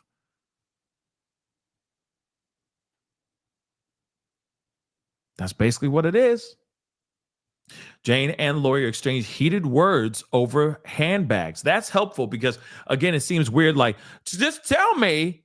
So tell me how much a Bottega bag is. And she's like, I really don't know. How much is a Chanel bag? And she's like, oh my God, there's just so many questions about prices. I need a break. You know what I mean? It just seems weird, right? That they're fighting over a Bottega. What? How much is a Bottega bag? I don't know. Tell us how much is a Bottega bag? Like she's trying to get her own Perry Mason moment as well, right? Over the price of a Bottega bag. How much, mother lover? Speak now. So they exchanged some pointed words about handbags and S during cross-examination. Literally. Garagos insinuated that the witness was consensually having relations with other men and gladly accepted designer bags. Wow. No, she says, no, I got trauma.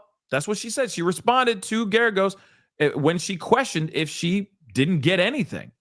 So the defense lawyer also asked if the witness, if she knew what a Bottega bag is or was. And she responded. And Jane responded, I'm sure you have one. So Garagos said, do you know what a Bottega bag is? And Jane responded like, I know, I'm sure you got one for yourself, right? Garagos also asked how much a Bottega bag is, to which Jane responded, how much does my body cost? Jane asked for a break after the exchange. So again, it's like, you know what? Jane, how much is a Bottega bag? How dare you ask me that question? I know for a fact you already have one yourself.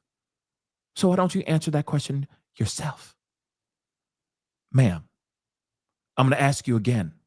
For everyone in the room, ladies and gentlemen of the jury, I am asking our witness a simple question. Can you please answer the question? What does a Bottega bag cost? Well, $1,500 to $5,000. So then tell me, how much does a Chanel bag cost? I can't handle this. I can't handle this. I really can't handle this pressure. I need a break. I can't answer that question. Too many numbers. Too many numbers. Let's see if they got back from that break. Huh? Okay. She says that was quite an exchange between Garagos and Jane. Garagos insinuated that Jane was consensually having relations with other men and gladly accepted designer bags.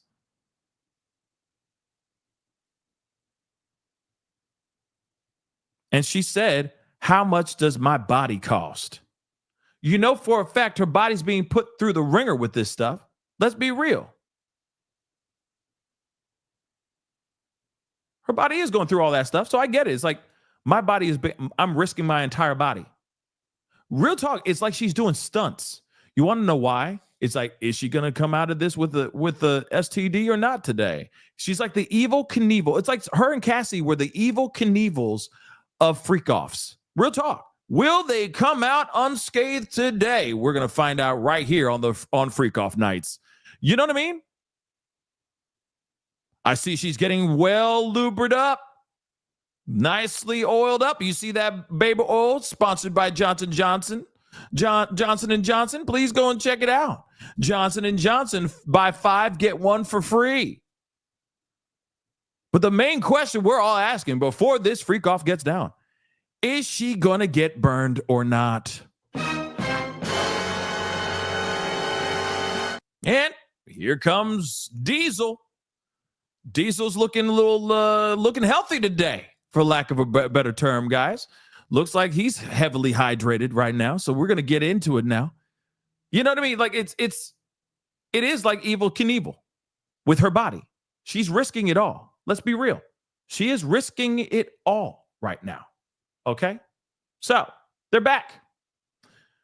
Miss Jane, earlier you testified that your current home is quite different from where you used to live. Can you remind the court how large is your current residence? It's about 5,300 square feet, much larger than my old apartment, which was about 1,400 square feet. And one of your businesses that was started with a $20,000 investment from Diddy, correct?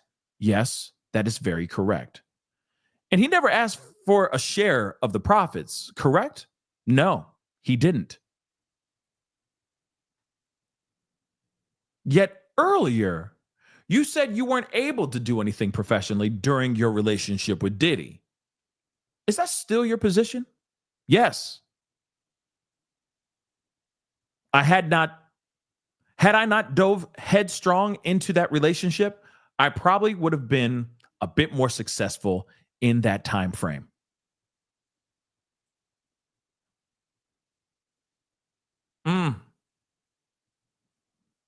Interesting. Because they're sitting there going, well, you were out here. You were definitely out here.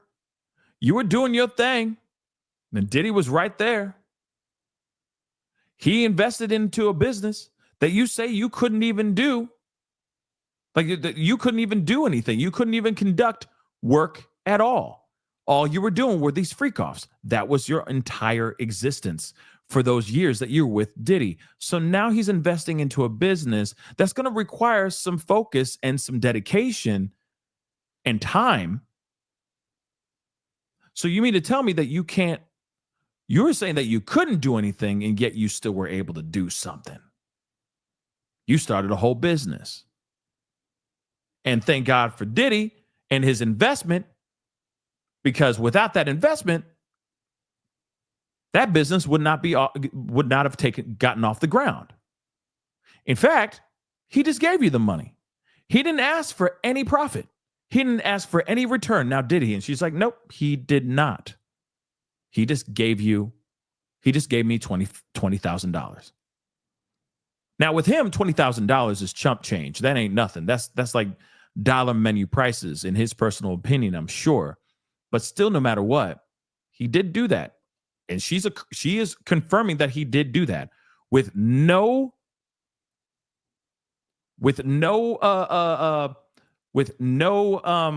expectation of return. So the defense just made a very good question, okay?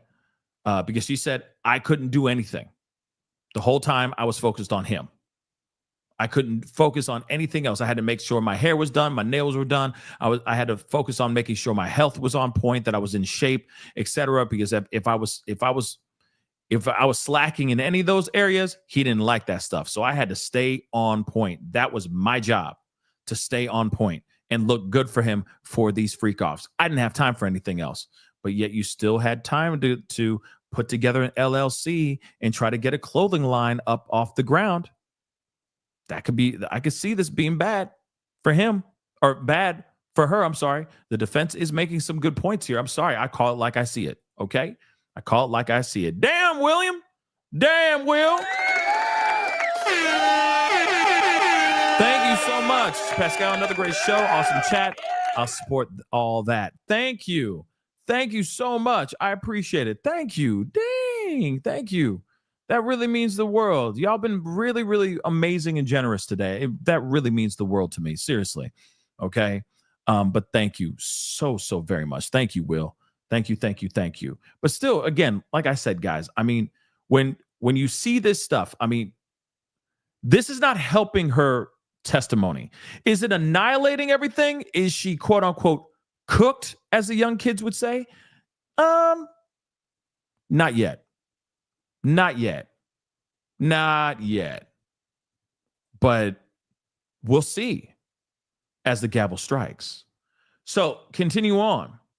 So she says, yes, had I not dove headstrong into that relationship, I probably would have been a bit more successful in that time frame. So Garagos responds back saying, so the relationship held you back? In many ways, yes.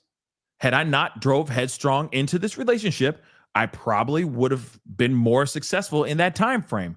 But that's neither here nor there. That's what she said. That's all she said. Diggity damn. Let's go and take a look at what CNN has to say. They took a quick break. Let me get some water really quick.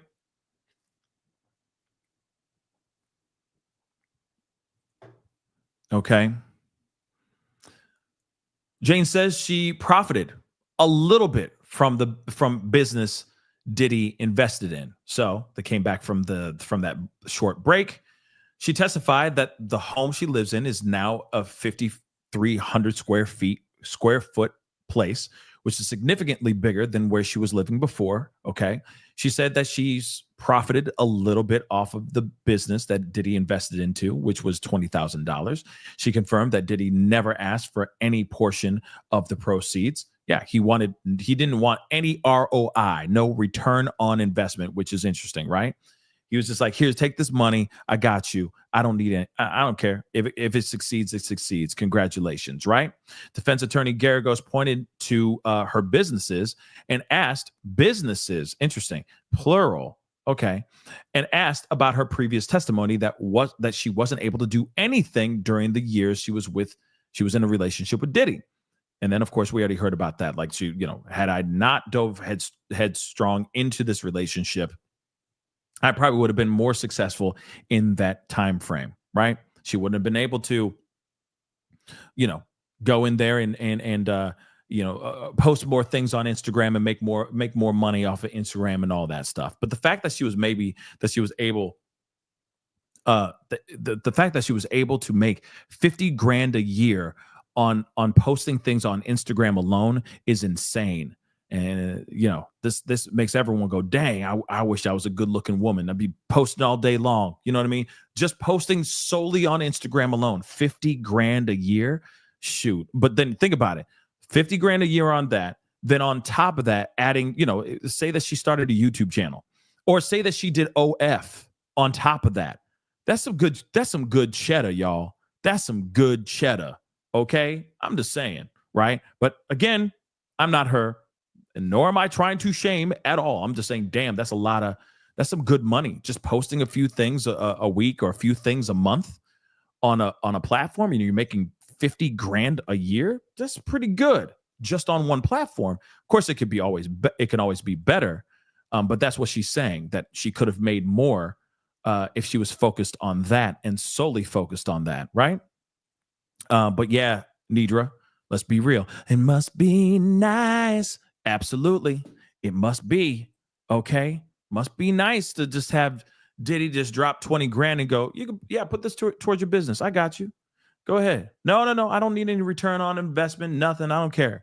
It's just 20 grand. It's for your businesses. Handle your business, girl. Right? That must be really, really nice. Okay. Must be really, really nice. Okay. But yeah, they're misdirecting from the allegations and charges on purpose. Obviously, that's obvious. That's what the defense is there for. They're there to try to throw this thing off. Now the question is, are they done for the day or what? That's what they're allegedly supposed to be doing. Be done for the day. Let's see what's going on here. Nothing going on here. Let's see.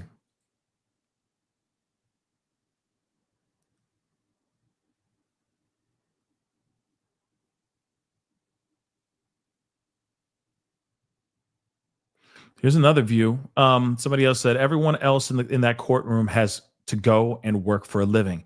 They take care of their families and don't need to be taken care of by a celebrity man. This idea that she couldn't just go and get a job and live within her means is absolutely ridiculous. And I think that's absolutely one of the main arguments that a lot of people are saying out here in these streets, right? That's one of the things that people are saying. Like a lot of people on the free Diddy side, a lot of them are basically saying, hey, yo, you got to be kidding me. She could have just gotten a job, right? Even if it means you got to flip burgers and do the fries for a second, just so you can, just so you can get yourself balanced again, then do it, right? But yeah, she fancy, huh? Yeah, I mean, that's pretty much what people are saying, right? Like, yo, you continued doing this stuff because the money was really, really good, right? And instead of you taking a different route, or basically saying, you know what, my self-worth and my integrity are all that I have, and my soul, and I'm not about to sell any of those things. I'm out. She could have done that.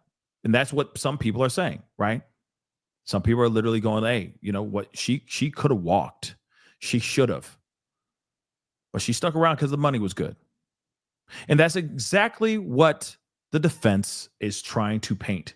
It's we can read what's going on ahead of time. We already know the BS that's about to pop off. We can see it from a mile away. We knew that this was going to be their approach, that they were going to come in and basically say, see, can't you see that what she's doing right here is the money was good, so she stuck around. And now she's trying to make it seem like she's a victim. That's what the defense is basically trying to paint out. And what, Team Diddy, free Diddy people are basically saying as well. Miss me with the nonsense, blah, blah, blah. I think that if those claims are to be true about him hanging the money over her head and she's feeling like she had to do these freak off moments and all that, I mean, exactly, Reese. I was just about to say, it could be both. It could literally be both. You know, these victims, it's not so black and white. Like I said, there's a lot of gray, and this is exactly what the defense is trying to play with. The prosecution did set up the gray.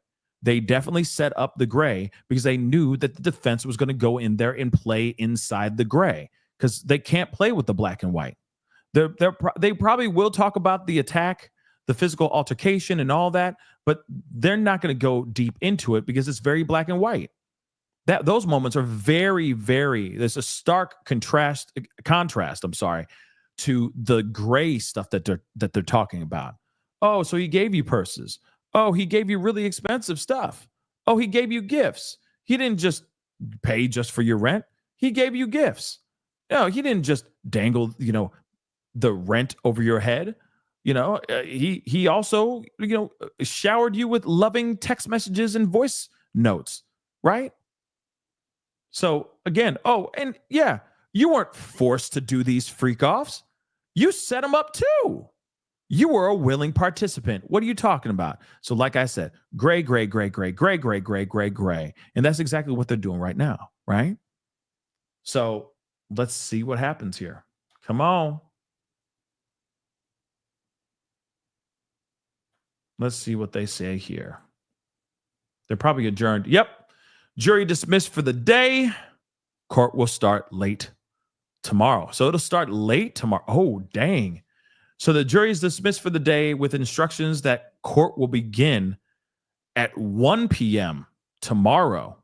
So tomorrow is going to be short, yo. Tomorrow is going to be a short day. I'm wondering why it's so short. Why is it going to be such a short day? Diggity dang. I mean, I ain't complaining. But still, that's going to be a very, very short day.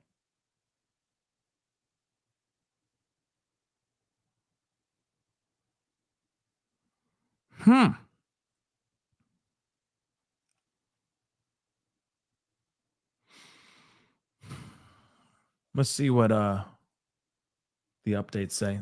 Because, there's probably going to be some sort of dialogue after. Possibly. Let's see about Inner City Press.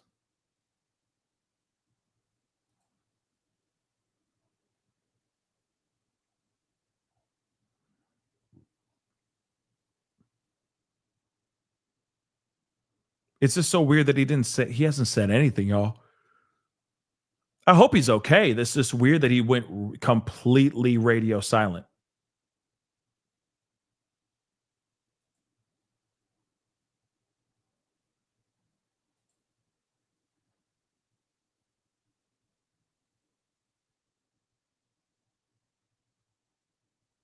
That's so weird. Like I said, he was there and then he's gone. And I'm wanting to know why. I mean, if it's something personal, then it's none of our business, right? But still, it's so weird that he's gone like that.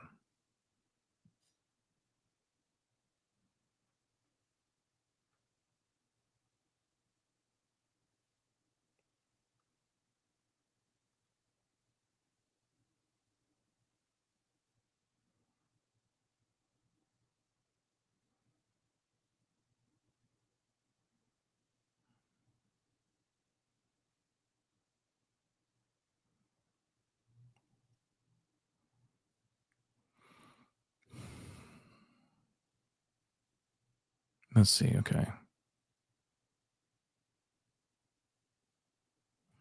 No, he posted a video on his walk in the morning. Yeah. He did, Lydia. But that's not the reason why. I'm assuming that's not the reason why he got in trouble. Let's take a look. Inner City Press here at the Southern District of New York Courthouse. Today, June 10th. It's the 20th day of U.S. versus Sean Combs. We've been going at it hard for 19 days, and yesterday was no exception. The witness known as Jane, and there are a lot of issues around this kind of growing credibility gap between, not credibility gap, just a gap between the reporting inside and the reporting outside.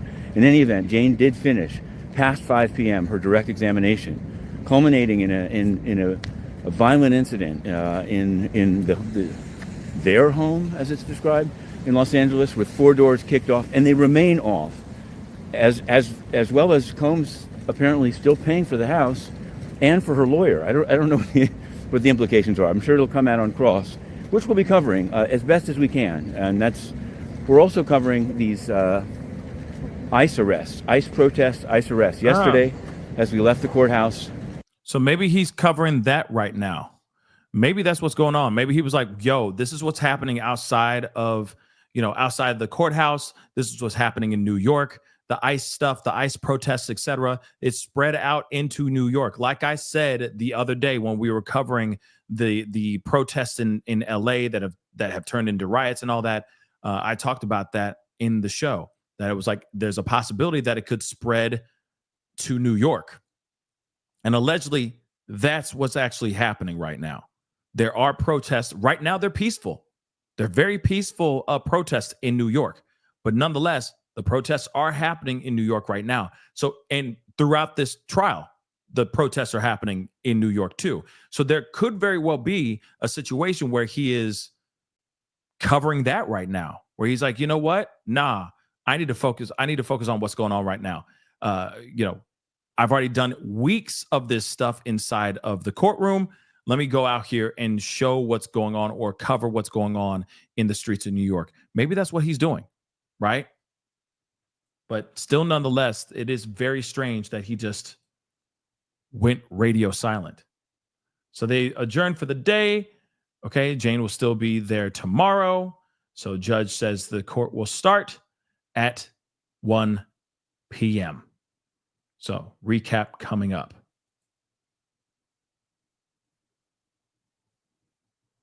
So interesting. Whew. Some crazy stuff, guys. Okay. Crazy stuff. I mean, of course, we'll be back on tomorrow at 12.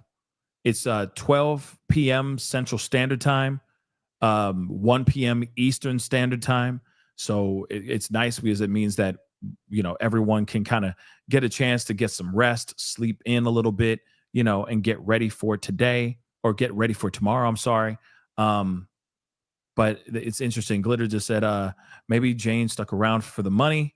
Maybe she didn't want, maybe she didn't, but still gave Diddy, gave Diddy no right. Okay. To put his grubby paws on her when he, attacked her. Yeah, no, that's not good at all. But again, that's the thing. He's not on trial for DV. You see what I'm saying? He's not on trial for that. But, and of course, even after that, yeah, nope, there was coercion. Forgot about that. Like I said before, he goes, you're going to take this pill. You're going to walk in there and you're going to get my man's off. And that's exactly what she did. Right? You're going to go in there and you're going to S that D, take that pill, go in there, S his D. And that's exactly what she did after he put his paws on her and viciously hurt her. So again, that's a big deal too. We can't forget that. That's coercion. That's most definitely violent coercion. Okay. So that is something. But as far as everything else, we still have to see how that is going to play out for the jury. Okay. And I still want to know why juror 6 was kicked out, or was, why prosecution turned to juror 6 and said, we need you gone. We need you gone. I'm wondering why. Was there some sort of tampering going on? Was there suspicion or speculation of tampering? Or was the guy super loud and obnoxious, right? Because, he's seeing videos and he's like, oh, damn. You know what I mean? Making too much noise, looking at, did you see those titties? Dang! You know what I mean? Like, could he be saying something that he shouldn't be saying, right? Sitting in the juror pool? I don't know. So we're going to see. I don't know if take this with a grain of salt, but apparently juror 6 was removed for laughing during the testimony, supposedly. Oh, my dear Lord. That's not good. This, some of them will be like, ugh. They're allowed to react. But if someone is making a verbal, like they're guffawing, You know what I mean? Like, you know what I mean? Man, this girl full of ish, man. Golly, girl, shut up. If he's doing something like that, making it very, very known how he feels, okay?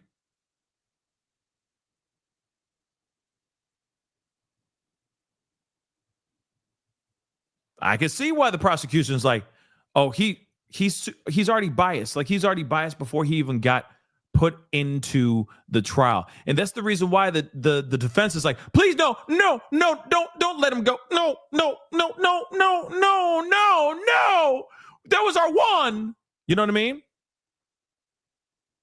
So if that's true, yeah. Because then, Diddy is probably like, man, I got one. There's one of them on my team in there, in the room, right? In the jury pool. One of the jurors got me, and that's maybe why he was making those faces. Going,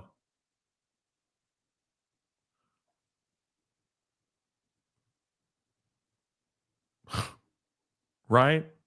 You know what I mean? That's what it kind of feels like, right? So, and thank you, Corey.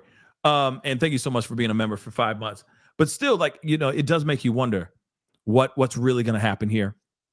And how many of those jurors are actually like Diddy supporters from day one? And I think a lot of them, I think there are some Diddy supporters from day one, for sure. That's why I'm saying there only needs to be one person that says, man, all this cap, all this is BS. There only needs to be one. Diddy only needs to sway one person, and he can walk out free as a bird. If it keeps going the way it's going, I don't know. He might walk out free. I don't know. I think he's going to be found guilty on some, not all. That's what I truly think. William, thank you so much for becoming a member. Welcome to the family, William. And just like William, please consider becoming a member by hitting that join button down below, okay? Stacy says, can't I laugh? Apparently you can't. Okay? Apparently you can't just go, ah! You can't. Or, sit there and you know what I mean? Quietly chuckling. Can't do that either. Apparently you can't do that. And if the prosecution sees that, if the feds go, hell no.